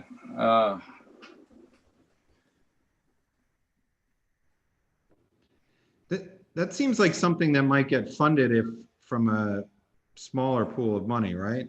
Yeah, that is true. It's been Pat in Corey's office had asked me about it. It seemed like something they thought could be done in a different way, not necessarily participatory budgeting, just something she wanted to address. So I'm not sure if I'm arguing for it or against it. I think your point's right, Carter, in that it would be. But again, who knows? This might be the year to ask for little things. I mean, they may have a more. Maybe it's more appropriate as an expense item. I mean. No, it's. Oh, many expenses. It's not like a $2,000 item. I mean, it's not. No, it was more expensive than you would imagine. There wasn't a line nearby or something. but it wasn't trivial, but it wasn't a major thing. As far as any of the schools issues, I mean, are these, what I was just saying before, are these all combined in the right way, or should they be? I'm sorry, I guess I'm asking Janine that, but.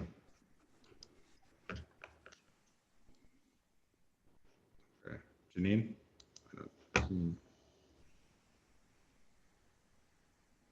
All right, I guess we'll go back to that. Bob Ely, you had your hand up before, or did that, your hand came down? Okay. Yeah, no, I lowered it.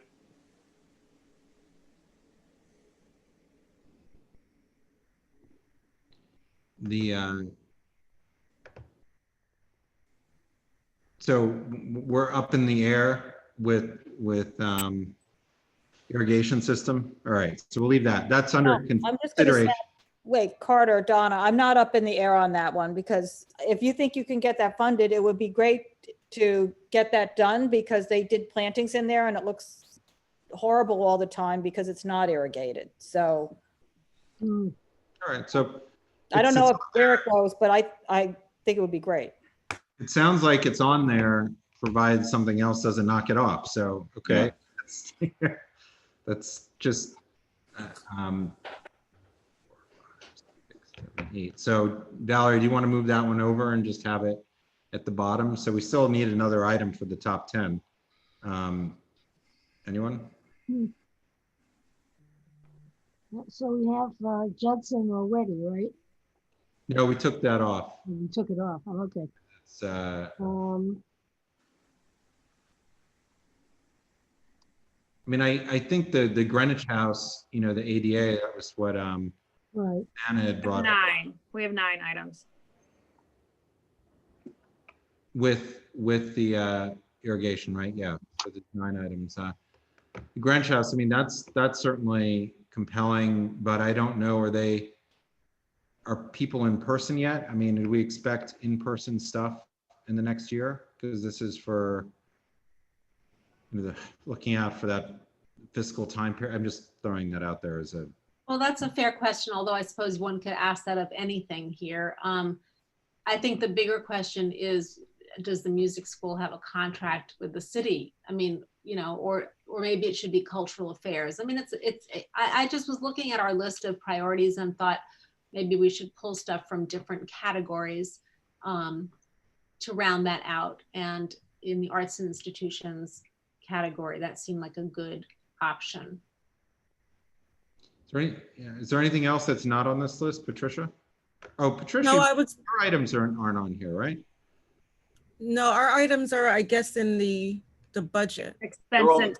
Oh, they're all expense. Oh, they're all expense. Okay. Yeah, go Yeah. ahead, Patricia. I was gonna second what Susanna had said about ADA compliance for Greenwich House. They do have in-person music lessons, because I know that I have neighbors that are going. Mm-hmm. So that's what I wanted to add. Okay. Just looking at all the other, is there anything else we missed for consideration of the top 10? Okay, I'm seeing silence. I don't want to keep doing this. So it's, if we have 10, okay. So we have. Are we moving Greenwich House? Is Yeah. that the? And I guess that would be is number 10. Is everybody good with the order that things are in? The numbers are not correct. Val, maybe when you have that moved over, you can just scroll down it so the people sharing the screen can see.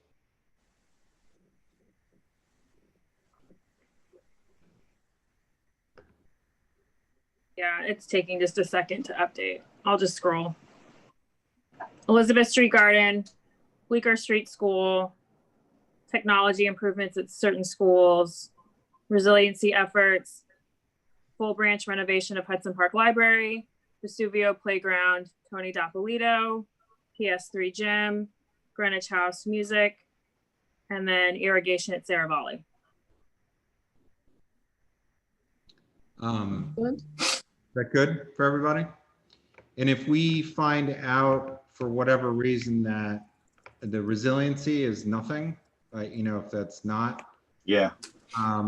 is there anything else is just the last thing that we'd want to stick in there? Any other small projects? I mean, going on Rich's theory of, you know, or not theory, the possibility that this could be the year of small things. Is there anything else small in here that's rises up? I just was going to say that I think the resiliency stuff, maybe it should be DEP.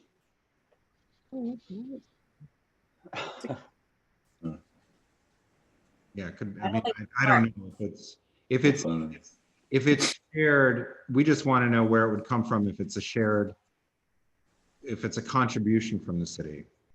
What I can do is I can call the Office of Management and Budget and see if they can recommend an agency that it can be assigned to. And if they give us an answer, that's it. If they say there is no city agency, then I guess we can have a conversation in the next day or two. Yeah, Bob, I found an old email where you asked them and they said parks. Really? Yeah, I can send it to you again. Well, that's probably because it was parks in other community boards, but for us, the state would most likely be the agency. Right? Yeah, we should challenge it, but I'll find. I'll do my search. Gormley. Yeah, I'll do my search. Yeah. All right. So, all right. How about just the renovation of the Hudson Park Library? That's already on there, right? All right. So yeah. 5. They're in. All right. Valerie, you'll send this to me, this top 10? Of course. Okay. I had no doubt. How about taking the Minetta Playground? Would that be worthy of? The last year, where's mine? I think last year here in the response from the city's adopted budget register for last year, they said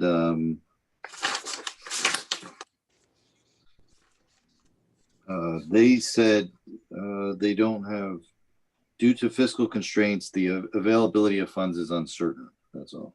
So, all right. How about, is there? No, I'm sorry. For Minetta Playground, it is recommended that this request be brought to the attention of your elected officials. That was their answer. Okay. They have like 5 boilerplate answers. Yeah. How about we put this in the hands of Bob? Yeah. He can put it on whatever it is that filters up there. And if there's an objection at the full board meeting, we can discuss it then. Does that sound good? We'll just. 2 thumbs up to that. All right. Sounds like blame Bob at the full board meeting. Yeah, that's best. Yeah. All right. So I think we have put that to bed, and and Bob, you'll just filter in the other items after that, right? Okay. Yep. Is everybody all in favor of that? Okay. And are there any abstentions or recusals or no's? I don't, and please do that by voice. I don't see anybody who's no, abstention or recusal. All right, so that carries in that list. Thank you very much, Valerie, for the capital side. Now moving on to the expense side, which might be a little more challenging, but I think we're familiar now looking at this. The link should already be in the chat to the expense side if people want to look at it on their own as opposed to the shared screen.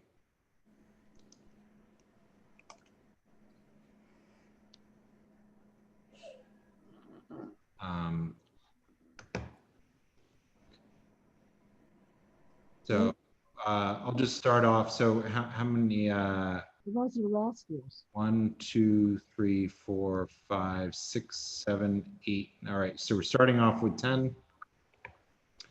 And they are allocate funds for the additional DCA inspectors to work nights and weekends for DCA. Social services allocate funds to provide outreach and treatment that targets individuals who are using drugs. Improvements at Cooper Square Plaza at 4th Avenue and Bowery. Washing machine and dryer at MS 297 and City of School. Allocate funds to enable the Street Activity Permit Office to conduct a study on the effects that full street closures for commercial events have on neighborhood businesses. increasing staff for identifying landmarks, properties that have been modified without permits, and monitor those and verify that they are carried out according to plans, reduce speeding and directional impacts at pedestrian crossings at West 8th Street and 6th Avenue, allocate funds for curriculum development, for teacher training, and for culturally responsive sustaining education in our district's public schools. And number 9 is allocating funds to enable the street activity permit office to conduct enforcement and compliance of SAPO permits. And 10 is allocating funds to enable the mayor's office, MOM, to conduct enforcement and compliance of film and television permits. Obviously, this is a very different year, so I expect it will have a lot of changes in that. So this is where I think we have a much longer discussion about the different things. I can't raise my hand, but I will say I think we should look at the equity working group because they wouldn't be in the draft top 10 because they didn't exist last year. So I just wanted to throw that out there. Okay, and that's, do you want to scroll over so people who aren't? Yeah, there's 5 of them. They're right here with the blue. Are those, Patricia, Amar, are those ordered from your committee? Or are those? This was the order that I received them in. Oh, yeah, no, I was just asking. Oh, okay. Yes. Yes? Okay. And then, let's go back and maybe we start of, are there any items here that really aren't in the top 10 anymore? I make a comment, Carter. Number 1, the funding for DCA inspectors, that's actually number 2 last year. But there are no sidewalk cafes at all until October of next year. So that seems like that's not the language from this year's. I changed the language to include outdoor dining and it's directed to DOT and DCA. So it's for. I had to split those, Joe, because you can't combine agencies. So I was going to suggest maybe swapping out the DOT component for the DCA. Sure. Okay.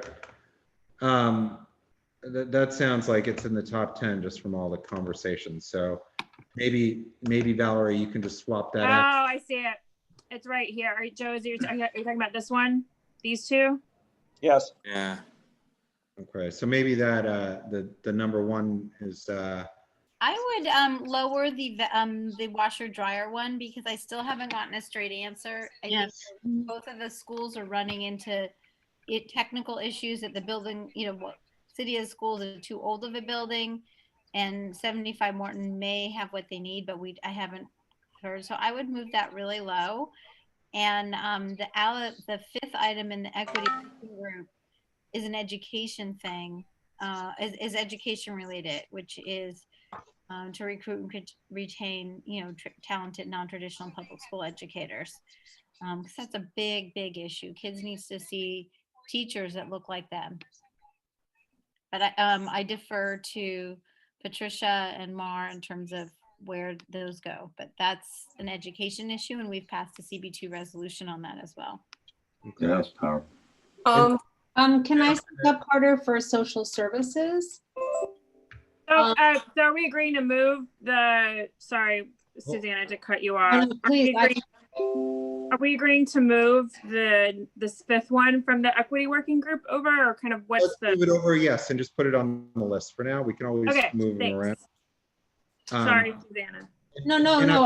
I was just speaking. I would remove the drug outreach treatment item. I'm not sure what that is exactly anymore. And street homeless outreach has gotten an increase in funding since January. But what I would like to put in there when I think it should be our top 10 is the item that's number 5 on my list, which is allocating funds to Health and Hospitals Corporation for a follow-up community health assessment to see how Lenox Hill Greenwich Village is working.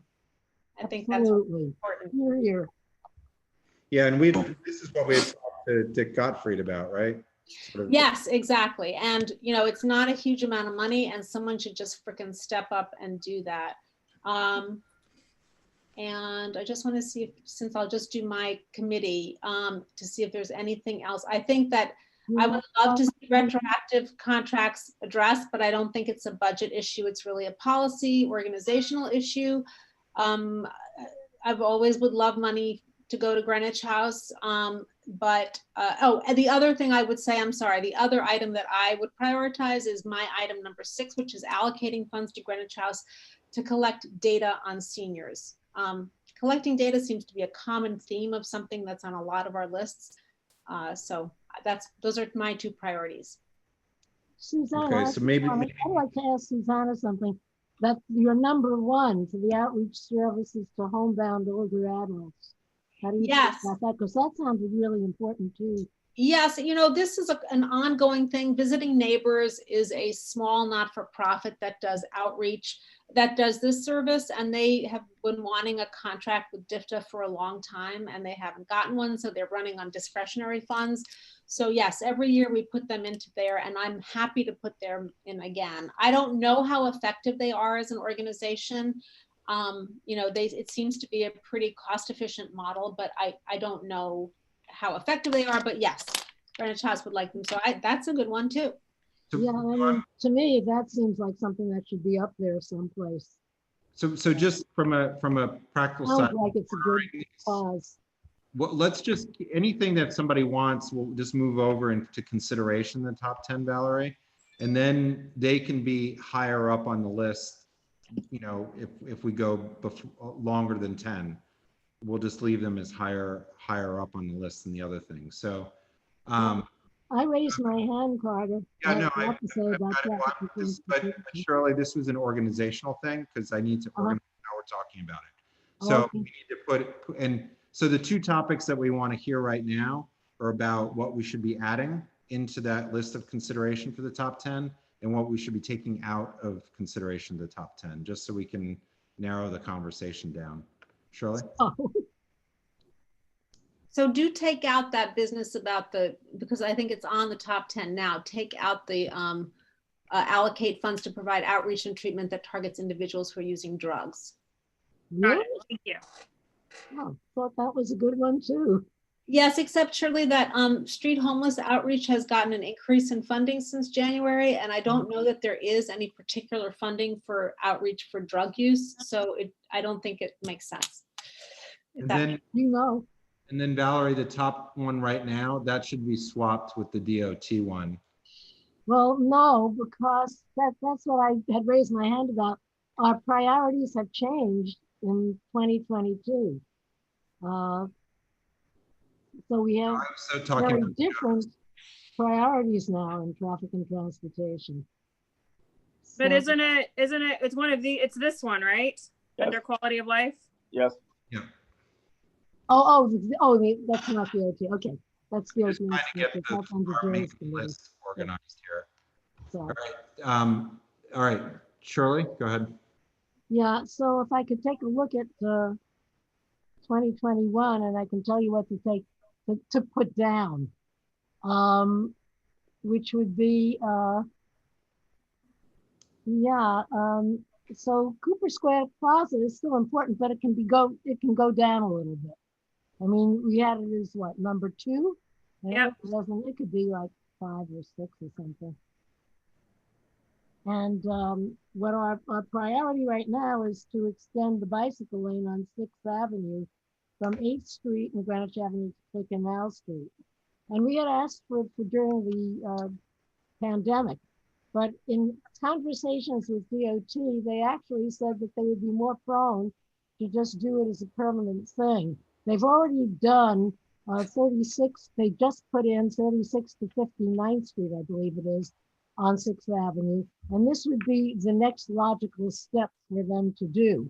And they also said that they're not having such good luck with doing these temporary kind of bike lanes. And so they're kind of more prone to do the permanent. So I'd like to see that up there. And Cooper Square, I love Cooper Square, but it's okay to put it down a little bit. And yeah. Clarification on the temporary bike lane, that was really when we had discussed it was sort of super temporary, and now why can't they just paint it, right? I Exactly, mean, and they're willing. That's what they said to us at the consultation. So if we can just take out the temporary and just say extend the bicycle lane, I think that's the way I put it, and put it up there, and then just take Cooper Square and put that down a little bit. And it's the same thing with, I mean, the 8th Street, that intersection is horrible. And it does belong there. We have to weigh it against some of the other things we have. But, you know, if that temporary bike lane, I mean, that temporary bike lane becomes a permanent bike lane, that will somewhat take care of some of that problem at the intersection. Because I guess we should also put in protected bike lane. Valerie, it's number 1 on the list. If you're scrolling through, there it is. Yes, and the longer one is right here. I just started to shorten that. Instead of temporarily, we'd say extend the bike lane, and extend the bike lane and make it protected or something like that. It should be, obviously, if we're going to be permanent, we want a permanently protected bike lane, just the way it is north of there.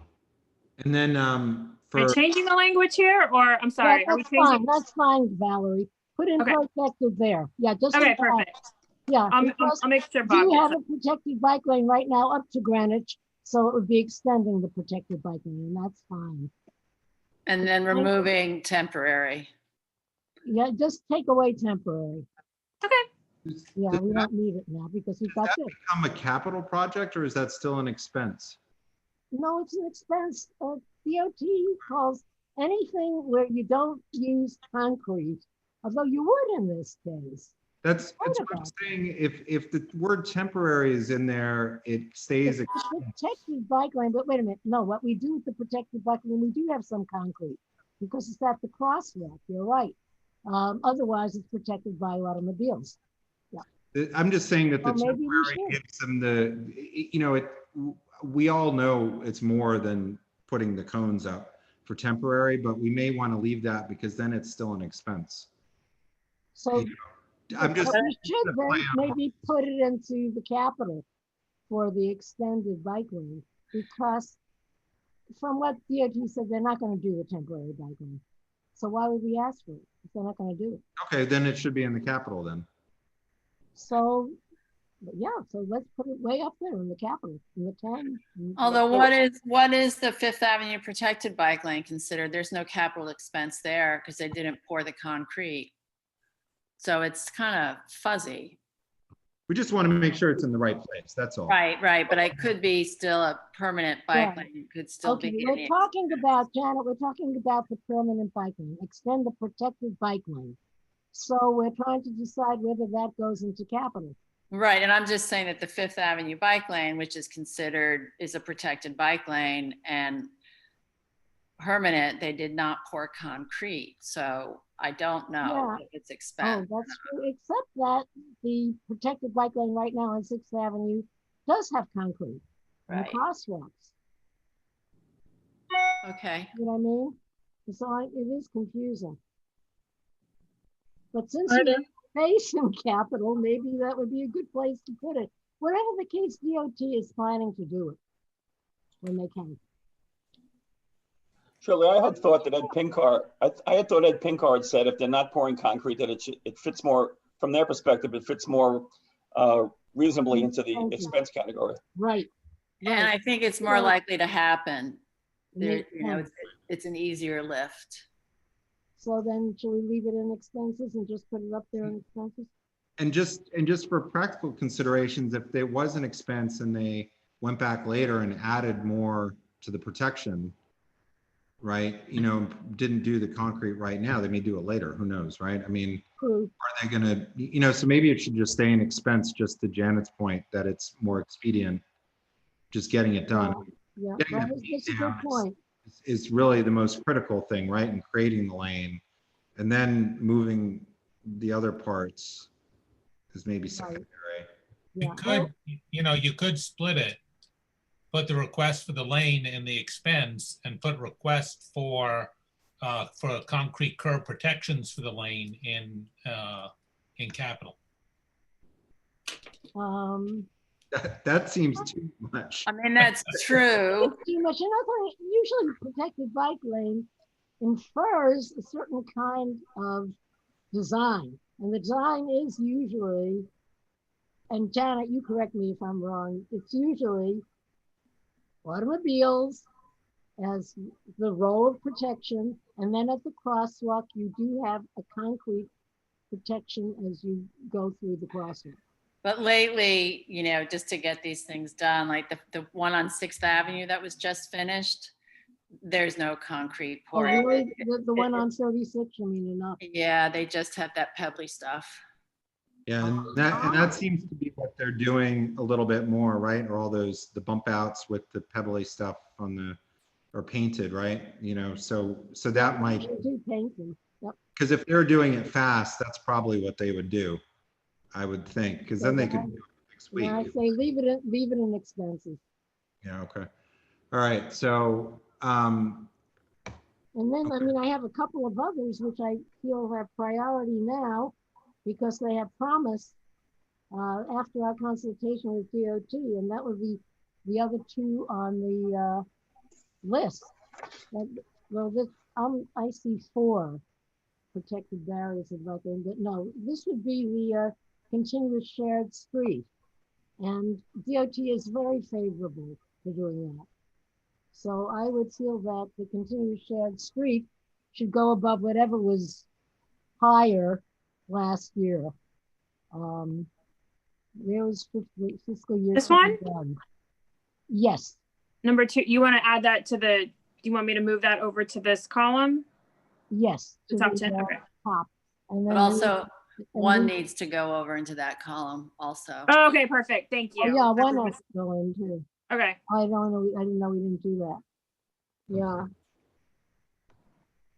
I mean, to be clear, we just had a consultation with DOT discussing the various proposed projects. And we got some feedback that was quite positive on the first 3 that I have for fiscal year 22. So that I feel that they would belong in a higher place in the general list than some of the others that we originally had. okay, so we'll move those 3 over to the consideration column. Right, Okay. 1, 2, and 3, exactly. And then Frederica, did you have? Yes, the land use had only one request for an inventory of affordable housing units. I can't remember the last time we had any requests. So I'd like to see our sole request make the top 10. Okay, so we want to move that item over into the first column. Hot topic. I think Yeah, that's that good. should be way up there, Yeah, I agree. like top 10, so it's noticed. Yeah, we had asked Scott Stringer too to get an inventory list of all the total number of rent stabilized units in our community board as well, because that's not a public number. Okay. Data.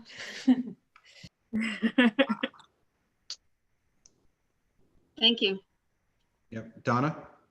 I want to second what Frederica just said, and I also wanted to ask Shirley about the protecting the bike lane from Washington to West Street on Houston.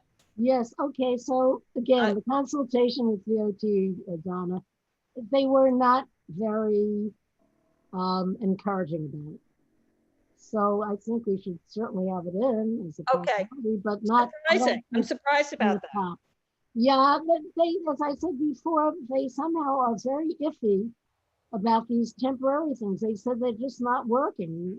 Putting up either the flexible delineators or the orange cones, they said they're just getting knocked over. And I guess maybe until they find a better way to do something temporarily, they're almost more willing to do something later on more permanently. That's a hard runway there to cars where they have to make the decision which lane they're in. Right, yeah. From the turn, so if you put anything in that doesn't allow people to float across there, it creates more dangerous turning at the actual intersection because they're crossing over So there's a little, I was over there the other day and I kind of was thinking about that and just saw that. Yeah, yeah, and we certainly were very adamant in our resolution, but that was what DOT said, so I'm And going by what interesting. has promised. Okay, thanks, Donna. Is there anything else that we Yeah. should be putting in that's not in there from the other committees? I thought that the one from, I don't know where it ended up on there, some of the park stuff, were there any things that should have been moved in there? Like, you know, I had just brought up sort of like the trash collection, making sure that, you know, because that garbage yeah, truck I agree. goes around from Washington Square Park. You can't. Yeah, I think that should be. Trash it's blowing around. Yeah, we put it up. Yeah, so I think that should be in the top 10. Yeah.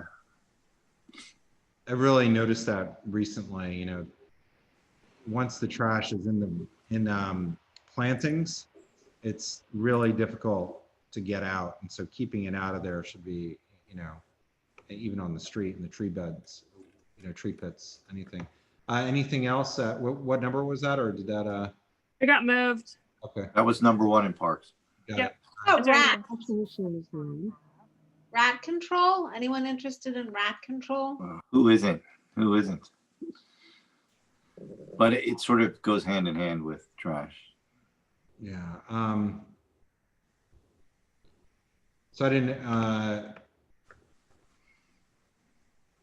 So I also, for the equity working group, I wanted to make sure, like, I think that #1 should not necessarily be in the top 10, but it should be in the top 15 because So that sorry. that could be something that's picked up by,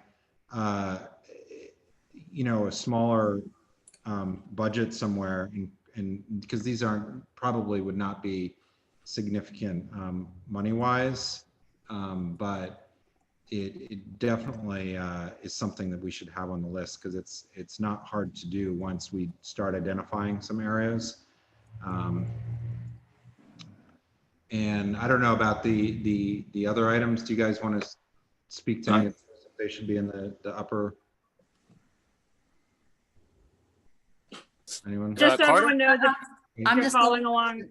Anthony, you got your hand up, Anthony? Yeah, sorry. Yeah, Carter. Valerie, for #1, earlier, Katie did make a small little change. I don't know if the group altogether sort of sent in the change at all, but at the end of Indigenous diaspora, she made a suggestion and women within CB2. So I don't know if it's okay with Mar or Patricia. So I really feel like I want to be specific about the African diaspora in this effort. Just pointing it out just in case. There's an American Indian Museum downtown, and there is no African American Museum in New York City. So I really want to be specific about who we're honoring here, because the history that we are, you know, attempting to recognize has been largely suppressed and forgotten. So I actually want to remove minority and indigenous, and I feel like African diaspora also incorporates women because they were a part of it. Thoughts? I think that's very direct and, you know, pointed, because I think you're right.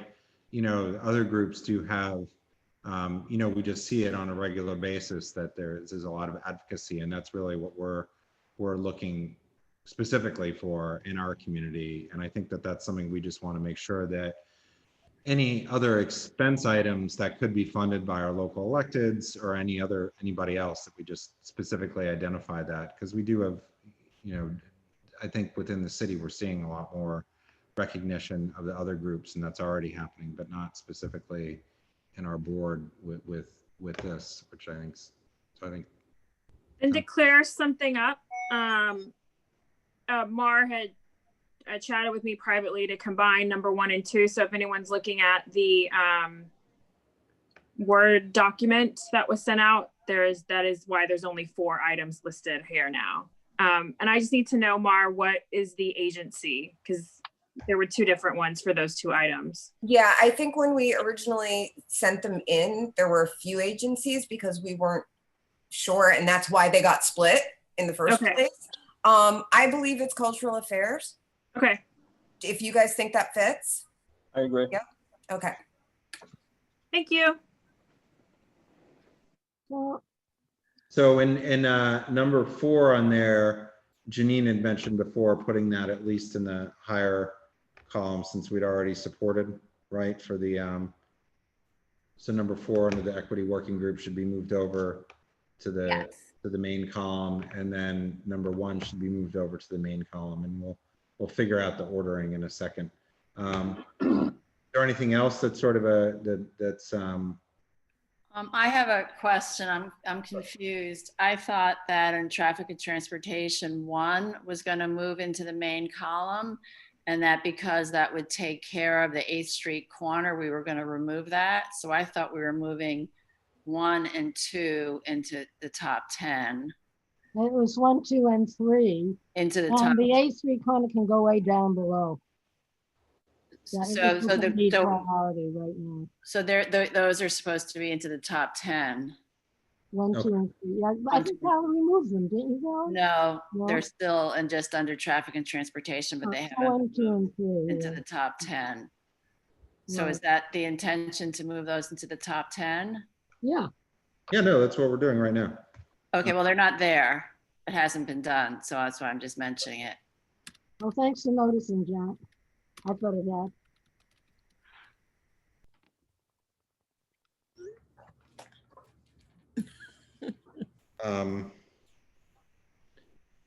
And then Valerie, did you catch that? Oh, you've got the shared street. No, she hasn't. She's got it in the top 10. No, it's in the traffic and Oh, transportation. no, it's also in the top 10, I think. No. Go back up again on the top 10. I can't move it myself. Yeah, I can. No, it's not in the top 10 Yeah, it is. expenses. Well, here's one, the protected bicycle lane on 6th Avenue.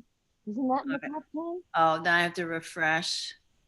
And then the shared street also. Oh, there it is. I'm sorry. I'm looking at an old page. Yeah. And Can the I just get one shared person to tell me, because I can't listen over everyone. So just one voice. I've got 2 items at the bottom from transportation, number 1 and number 2. Okay, there's a desire for those to be in the top 10. Shirley, will you let me say yes or no? Jesus. Excuse me? We had decided to put them in the top 10. Sorry, I'm sorry. I'm not, I just was moving things around. So I just want to know if those are supposed to move in. And I'm really offended by someone using the Lord's name in vain. The word what? I said, I'm really offended by someone who just used the Lord's name in vain. It's very disrespectful on a public meeting. Whatever. I don't know what you're talking about. It was But not you were supposed to have 1, 2, and 3 move towards the top. 10. Perfect. That's all. Just missed it because I was trying to still get the equity working group. So I apologize if Not it seems to those worry. Not to worry. So do we have any other items from any of the other groups that we should be moving into the first column for further discussion? I raised my hand real quick. It looks like Sorry, arts Rob, yeah, go education baseline fell out of the top 10. Is that right? Well, no, what do you want to move into the first column that's not in there yet that we can? Yeah, I'm having because I'm on my iPad, I have a little trouble. I can't really see the full thing, but No, I understand. Yeah. So if you in the chat, if you go to the link, you can move around on the document as Valerie's moving it, the full document, or you can look at the shared screen on Zoom. you should be able to pinch. You should be able to pinch on a phone or on an iPad. Okay, I will work on that. Yep.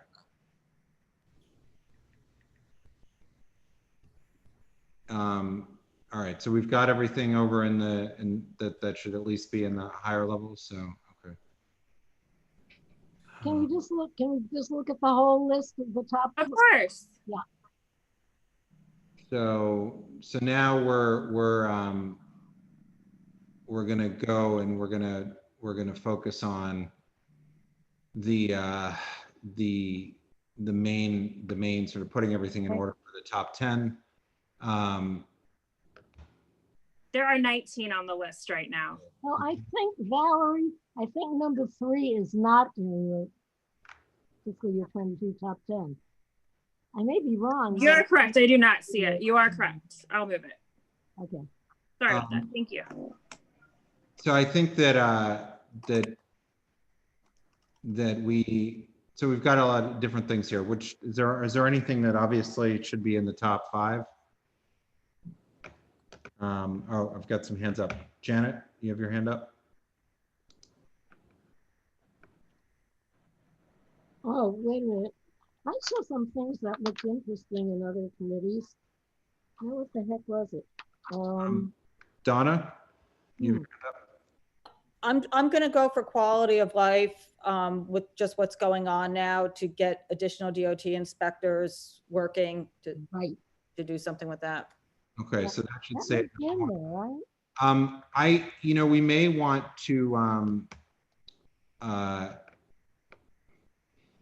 from the call today, from what I learned is that there are people from many agencies working with DOT. Do we want to have an additional, to supervise and hire additional? Because it's really, it's the supervision of the enforcement program that's also critical. So do we want to have that language include allocate funds to supervise and hire, or something along those lines, where the Fine with me. That sounds good. I mean, it sounds like it's so multi-agency. I don't know how it fits in the budget, but somehow. Well, it is. I mean, any enforcement we can get. The issue is, a big part of this is they just don't have anybody supervising the program. So you've got people all over the place and they don't even know the rules. I mean, you talk to people, they frankly just don't even know what the rules are. And it needs a supervising structure to create a better system. And they may need to hire a number of people. And so that's why it's an expense. And they have a hiring freeze. So I don't know how that works, but Sounds good to me. Okay, and then and the other issues that are not in the top 5 that should be in the top 5? It's certainly in the Susanna? top 10. I would just like to advocate for the somewhere in the top 10 for the community health assessment. Okay. Yeah, agreed. So Valerie, do you want to, I don't.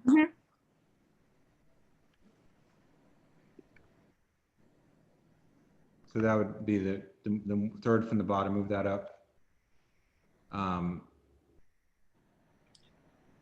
so in just in sort of the spirit of the current, what we're going through currently, I think that just from where it is now, I think that the frequent trash removal probably should be higher than the washing machines, even though that's important just from what Janine was saying, that we don't know what the status of that is. So. Can I just root for some more quality of life items? I think we already have the funds to hire to supervise and hire the additional DOT inspectors. I would like to see hiring the additional DCA inspectors, number 2, and the one for the Department of Sanitation to study the quantity and condition of trash containers, et cetera, et cetera. Is that in there? Can you repeat the 3rd one that you said you were a little? Okay, I'll read it. Joe, you can put in your 2 cents. Allocate funds for the DSNY to study the quantity and condition of trash containers, evaluate pickup schedules, and adjust them as necessary, design rat-resistant trash containers, and improve trash removal by providing more frequent litter basket collection, especially on weekends and around spaces that attract a large volume of people. I mean, in a way, it's similar to some of the other things you're saying about garbage. Do we want to allocate? All encompassing. Do we want to have that as a study or for them just to do it? Because they've cut their budgets, so they're just not doing pickups as much as frequently. I mean, do Yeah. they need? Joe, what do you feel about that? This item. Yeah, I think we can remove the study part and just say allocate funds to increase them. Yeah, I mean, I just realize, the blowing trash, like where it goes, the amount of effort it takes to clean that up.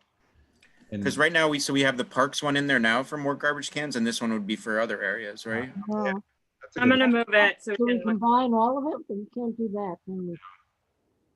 Yeah, so that was the parks. The reason I thought that was important is because we are home to the Parks Department trash truck. And so that's where it sort of starts at Washington Square Park. And sorry, Valerie, did you change it so it's not a study, it's just to allocate funds? Yeah, I'll change it. Oh, great. Thank you so much. I have to say, I think that this that Trello works pretty well, right? People like for moving these things around as a list. Works well. Valerie's doing a great job. Yeah, I know, because this is easier than a whiteboard. So, are we to just getting rid of downplay the word study? Like what I'm.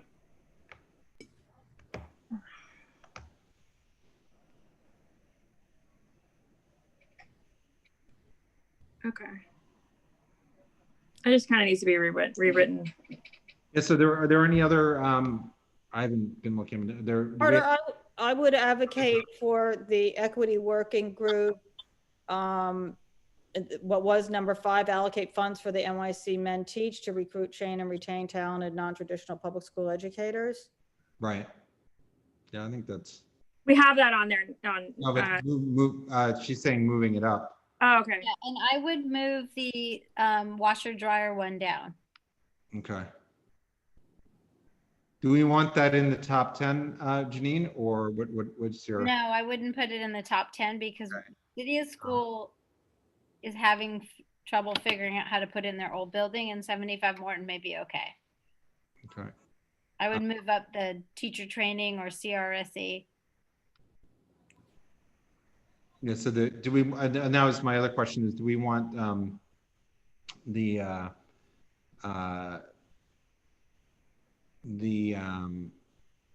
sorry, I'm just trying to find it here.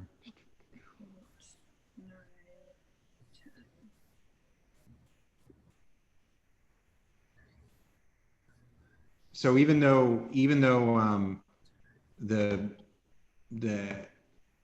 NYC Men program, we'll move that up, even though it was number 5, we'll move it above number 1 from the committee. Is that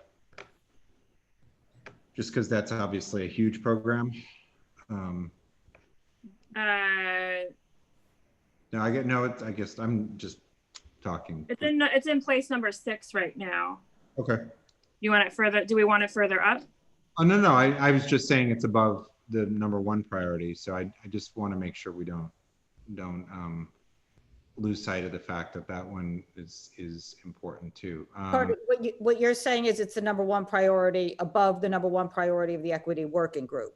Right. But the funding level issue is obviously one we want to communicate on a larger scale to the city, whereas the second one, even though it's a DCA, the meaning cultural affairs funding, it might be funded from other funds as well, right? If we're looking for that, so we want to keep that up there.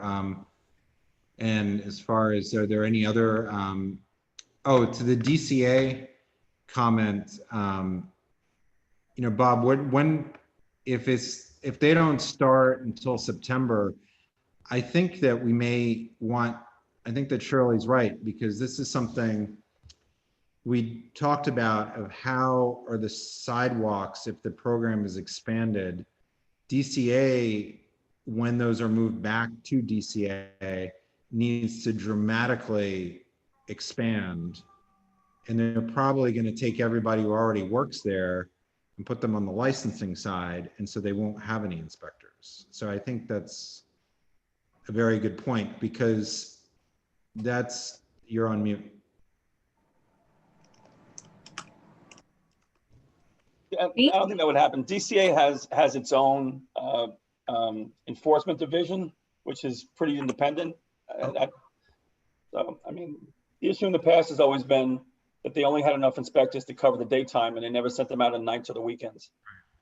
So the issue now is with, and I don't know, this is one of those bills that dropped off, right? That was part of the original package at City Council last week or the other week, which was self-certifying, and that seems to be a movement that that the self-certified plans, and that probably means that there's going to need to be more enforcement.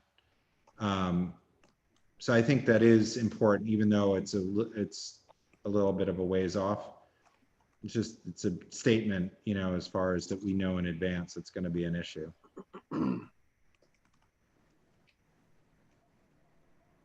So anyway, I think that should be moved up. That's my only point on that. I think instead of, that's separate from the DOT. I think that was a really good point that Shirley was making.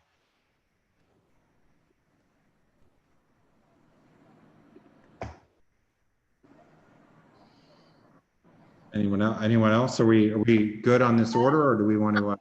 I'd like to advocate for the equity working group allocating funds for the public art signage markers for the African diaspora. Given what's been going on this year, and given that we want everyone to feel welcome and recognized in our community, and this might be something people would fund. So because I would like it to be moved up, but I'll leave it up to everybody else. I just think it's important to. Amy, you're freezing up. Turn off your video. Oh. Okay, thank you. So I'd like to move that up if other people agree. I think it's important to recognize, given this year especially, what's been going on this year. Of course, we should do this always, but given what's going on this year, recognize the diversity and the history in our community that hasn't been recognized, and then actually not recognized at all. And in a way to make everyone in our community feel welcome, and visitors in our community feel welcome as well. Okay, I think that's a good idea. And the just so you know that when we're doing these requests, this is going to be specifically that Department of Cultural Affairs funds this, not other people. So the other people funding it would be on their choice, whereas we're specifically requesting this from Cultural Affairs to fund it. Just is okay. That's fine. Yep. Just more because what happens, what Bob was pointing out, is these things get kicked back to us if we don't go to the right place. So, that's when.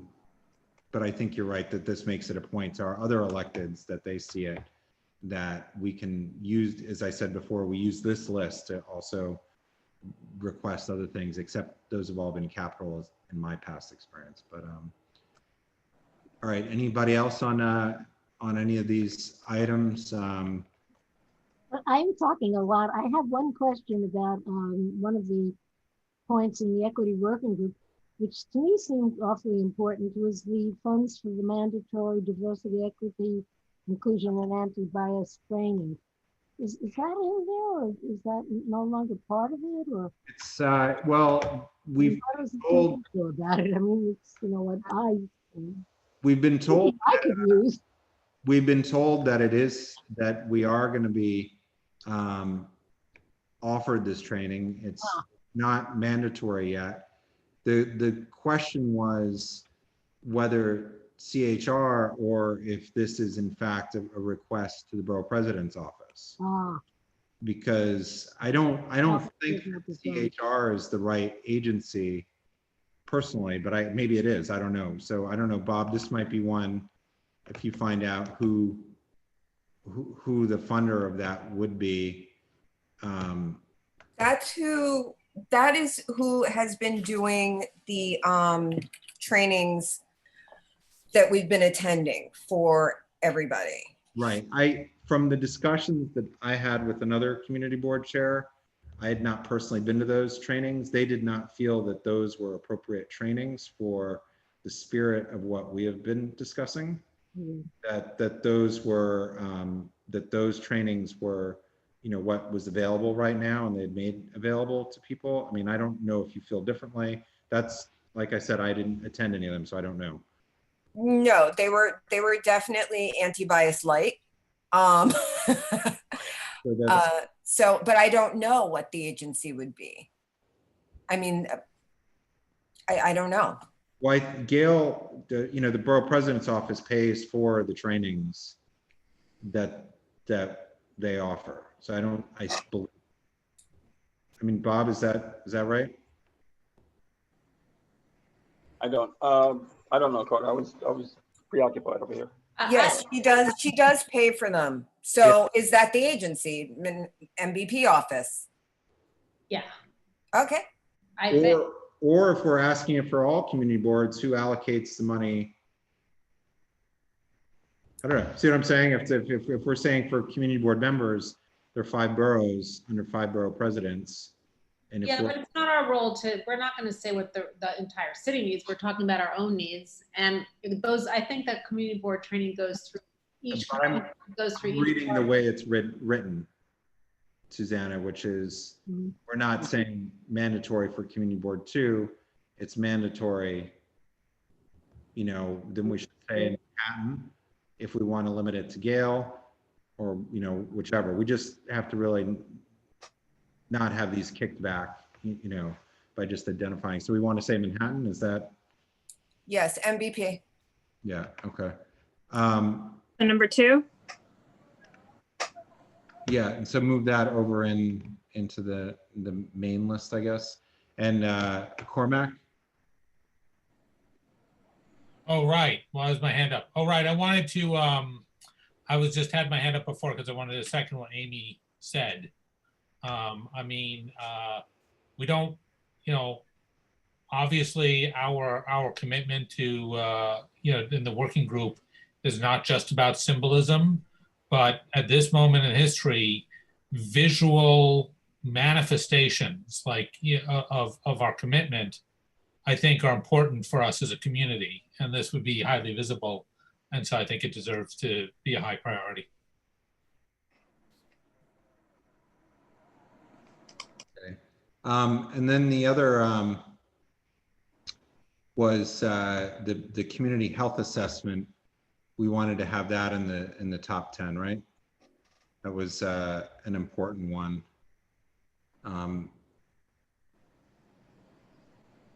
So I just started to number. Right, that's why I was just. Because it's just a little logical. So like it's the big number on the left is where our 10 are. And now I just added the equity working group one. So now I only went up to 15 because I didn't want to be renumbering, but it's just, I think we visually need to see the number to talk through this. So yeah, no, that's so basically it was the number 11. We had wanted that to have that in the top 10 from what Susanna had. Okay, then we need to somehow, that leaves the equity working group. We need to move those up. Either we pick one of the trash ones, either the park or the quality of life one. Those seem to be similar. I'm just throwing it out there. I'm not saying that has to happen, but we are running out of room. Valerie, I think you're missing number 10. Does it go from 9 to 11 or have I? No, it's because I had, okay. It's because, yeah, so I'll renumber this one, social. We're Number what's now 11 and 10 are now 10 and 11. We had wanted both of those to be in the top 10. What I'm just saying is that we're now getting down more. We need to we need to move. Yeah, we need to either gritty on some of these other ones as far as, you know, what's where. So that's Carter, having advocated for the community health survey, I could also offer an argument why it shouldn't be in the top 10, which is I'm not sure that the health hospitals corporation would conduct it. They would be like, they might be like, who among us would do that survey? So if you feel that there's other things that really. I just saw that one because it reminds me of how many years that we've talked about the emergency rooms and how that factors in, and with the standalone and the admittance from the emergency room is really, it's a critical issue. You know, we can talk about it every time that and explain away why it's not in the top 10. But ultimately, when any of us experience or know somebody experiences going there, it's of utmost importance. Okay, I agree. I agree. That's why I just am saying that, because St. Vincent's was for so long, and we just went back and forth with that, and it's the one thing that if we let it slide, we don't have an emergency room anymore, right? So that's what we got, and so I don't know what else we want to move around. So it sounds like we wanted to add in, which I did move to these. They were, and the equity working group was in the top 10. Oops, sorry. So do you want me to move one of the traffic things out of the top 10? Do you want me to move quality of life? I'm just trying to narrow it down to what's in the top 10 so that, this. Carter, I would advocate for Whoever is at the whiteboard always gets frustrated as when we start this part. I'm not frustrated, just you have to move something out of the top 10. It's just we're out of numbers. I would advocate moving number 9 out of the top 10. They're going to do it anyhow, so I don't know what to say. Well, if they're going to do it anyhow, then we don't need to worry about No, it. we don't really need to. I mean, the thing is, of course, it's always good for them to have the extra funding. Yeah, okay, let's move it out of the top 10. Okay. So we'll just make that 11, right? I'm just going to move it below. I'm not going to renumber it yet. And so, all right, I'll wait for you to.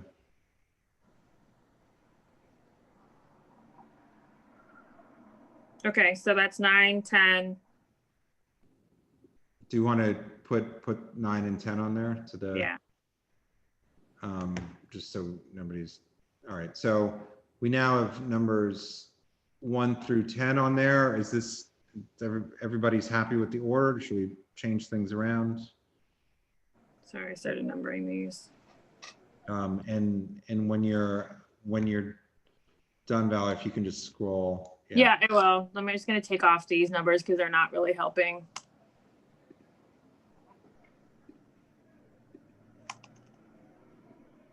One more, thanks.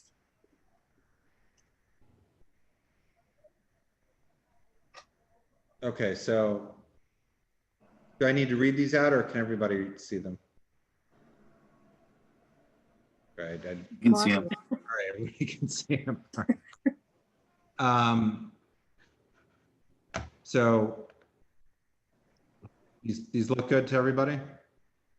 And tell me on the order because these are just where they landed. Because land use was a new one, so I just got moved up. I'm good with this at schools. Can you just move it up a little bit? Yep. Yeah. Yep. Yep. Did any group say anything about social services for helping individuals experiencing mental health illness? What do you think about that, Suzanne? Any chance we can move 6, the allocating funds for NYC Men Teach, up a little bit? Rich, our committee hasn't done much on mental health other than street outreach, homeless outreach. Well, it's sort of like yeah. We could put that on an agenda item for our committee. So Yeah, do we want to move the Men Teach up further than 6? So the ones that are above 6 are allocated by, for us, these would be to our local garages, like for example, on sanitation, our local parks.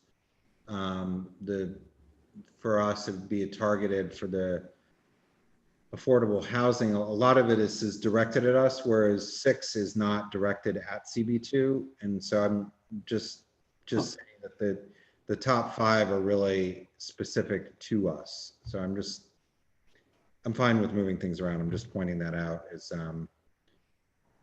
you know, is for those. So Excuse me, is the signage under the equity working group below the New York City Men Teach? yes, it's number 10. Well, then if you're talking about things that are directed to us, I'd like to see the signage move up. Okay, that's we can do that. That was more, yeah, that's fine. I mean, I don't know. I could be speaking out of turn here, but I think it's more likely that we might have directed funds here from an elected official's office that goes into funding that for expense stuff. And so that was, and I don't know, Bob, do you have any experience with cultural affairs? Is that stuff that that they regularly fund? You're muted. Bob, you're muted. I was just saying that I have virtually no experience with cultural affairs. I've never really dealt with them on anything. Yeah, so that's just, you know, have you, Mar or Patricia, have you guys heard anything from cultural affairs about funding? Did you look at any of their programs or anything? Do they regularly fund?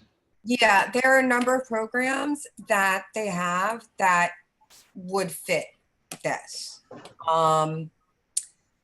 Create NYC.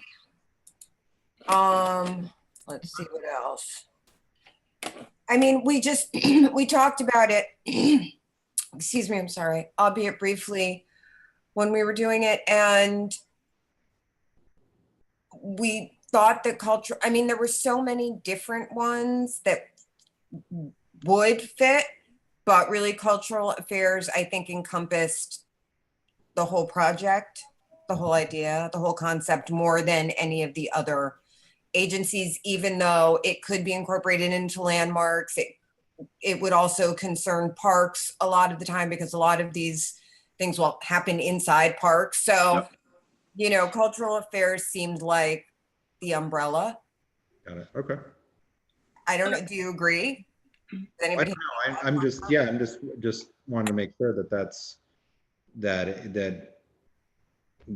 you know, that they would, for the program, some of the ideas that we've, you know, talked about in roughing out, that's an agency that would fund them, you know, a lot of those ideas, then yes, let's move it up. You know, if it's more likely that the funding is going to come from advocating to, you know, electeds and some other kind of discretionary funding, then, you know, then it's different. So whichever one you think is going to be how it works, and let's move it up if they're. It looks like cultural affairs works by giving grants to cultural institutions. So maybe we want to specify the wording of that, because it wouldn't be the Department of Cultural Affairs that actually does the signage. Well, would we point to a specific organization or nonprofit that would implement these works? You know, I'm just thinking that we don't have the specific in play yet. So we want to be able to go back to this, right, when we do, and hopefully we will. I mean, we have the specifics in mind. We know exactly what this, what we envision this to look like and who we want involved and people who are already doing this work. So if we ask DCA, not to be confused with the other DCA, the cultural affairs, if we ask them to fund this, just to Susanna's point, are we asking the right group? I think so. Okay, so that's all. We just, you know, that's the biggest thing, is asking properly, right? So we want to, right now we're shaping how we're asking. So we don't want to put this out as the wrong ask and code it as the wrong ask, and then, you know, this is it. So at the end of the month, these all have to be in. So, okay. Do you want to? Carter, one more thing. Looking at number 2, and limiting the extension of the bike lane during the pandemic only seems like a mistake to me. I feel as if it should be just permanently. Yeah, no, that's a. Take that out. Thanks for pointing it out.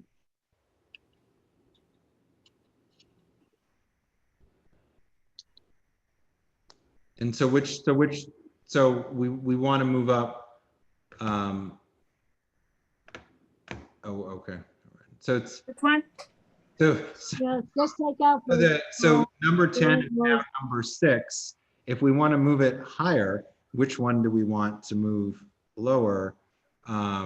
These two. Because I don't think we want to move the parks lower out of the top 5, but which other one would we want to move out of the, and anyway, everybody understands where I'm going with this.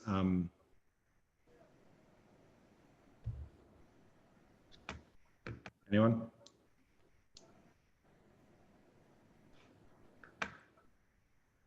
Silence. The projected bike lane? I don't know. I mean, I'm just. Yeah, I don't know. I'm just, that's, you know, this is the hard part when we get down to the ordering. So, Well, as Valerie says, putting the protected bike lane as number 2 in a year like the coming year might.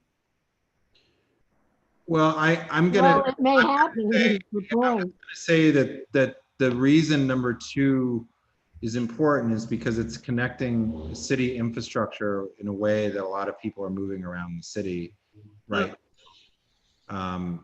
So that's just, you know, this started off as something that was very specifically focused for right away, because there's a lack of that grid of people moving around on bikes, and so the anticipation is that that there's an increased bike ridership, you know, right now, and certainly when it gets warm again, you know, and more people are. I don't think we've seen it quite as much because people don't have to be at work. We're still in the work at home mode. So anyway, that's I'm just responding to Frederica, not Well, Good point. Very good point.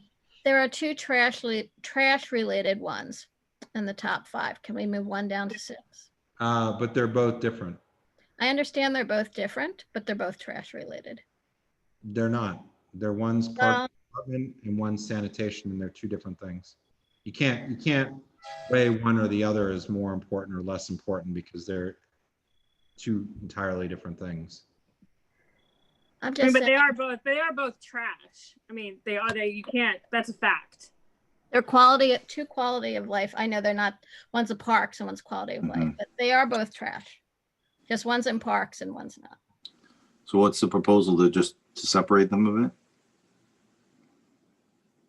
Move one down to 6 and move the equity working group one up to Which 5. has more likely of funding? Probably sanitation versus parks.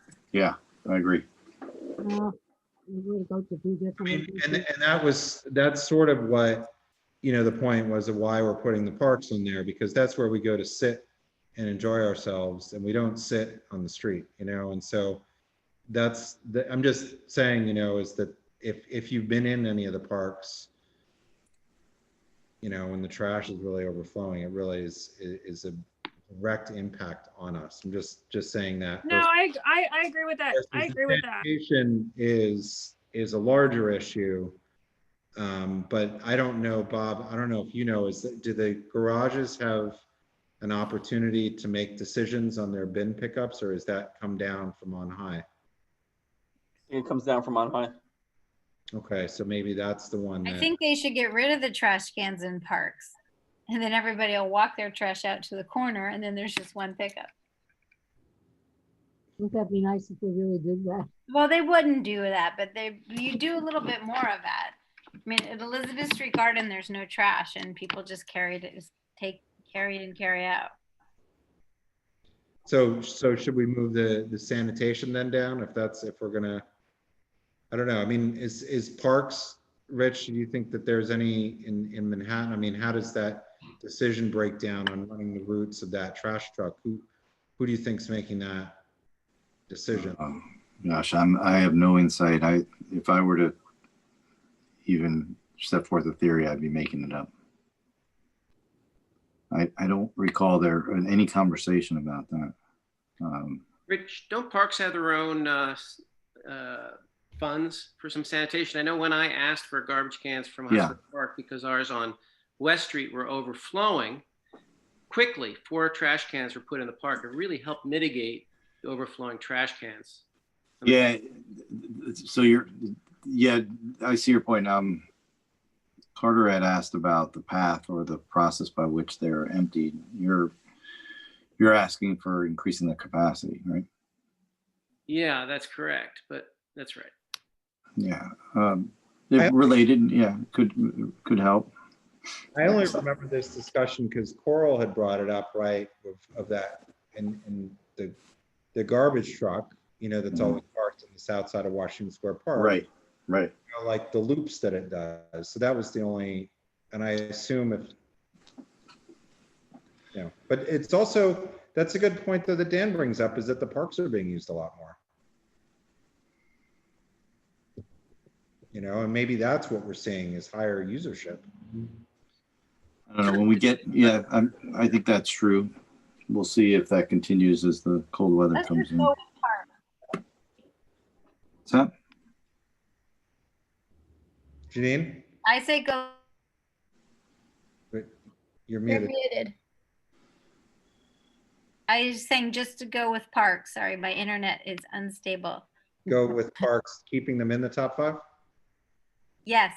Okay, sorry, just clarification. All right. I agree with that, Janine. I think that particularly since we're trying to bring, as businesses come back and hopefully tourists, clean parks. I think people can live more with dirty streets than unclean parks. I agree. We're moving, sorry, Amy. So we're moving quality of life, DSNY, out of the top 5? Out of the top 10? Just facilitating here.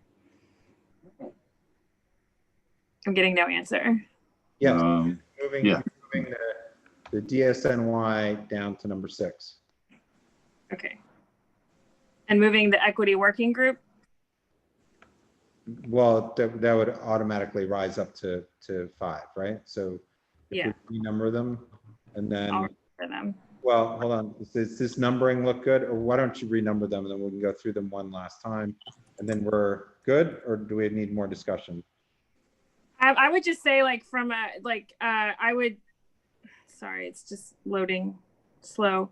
Make sure that 1 and 2 and 3 are where you want them, because those have just kind of landed there. What did I move from 4? I mean, I think is that like, is open restaurants the right, or is that, do we want that first? I'm just facilitating here. I'm not trying to.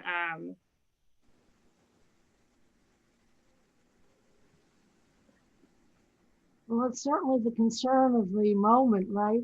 Sounds like it would be the right place for it, number 1. I mean, everything seems to come back to number 1 when we talk about anything that has to do with anything. You know, that's what we.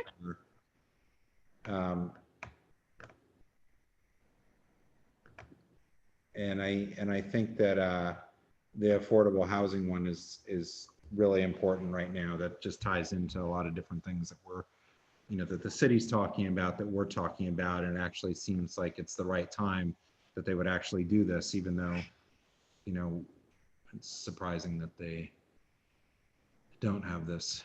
All right, it's ready to go through. I just want to make sure that those were addressed and they just didn't land at the top, because that's where I moved them. So that's why I'm being over communicative about that.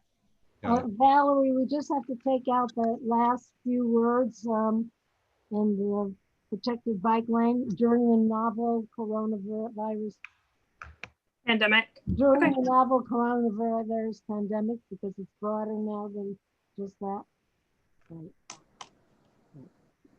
Thank you. Thank you.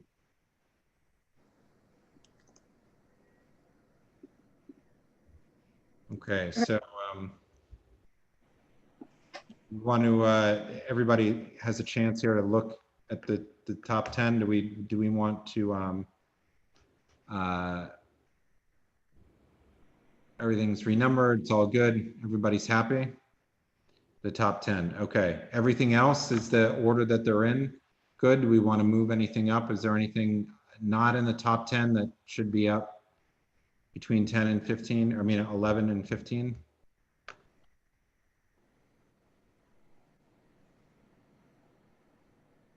So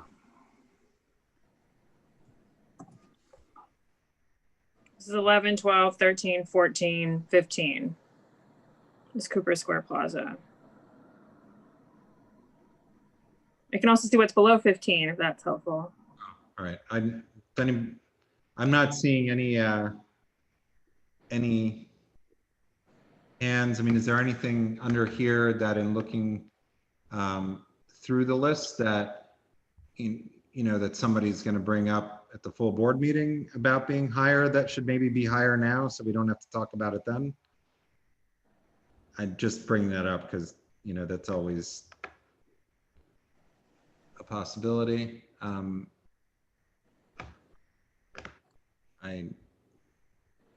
Nobody, okay, so we ready to vote on this then? Yes. Okay, so I'm just going to do this as a voice vote, and I think primarily listening for the nay votes, or the abstentions and recusals. So all those in favor? Aye. Opposed? Aye. Anybody opposed? Abstentions?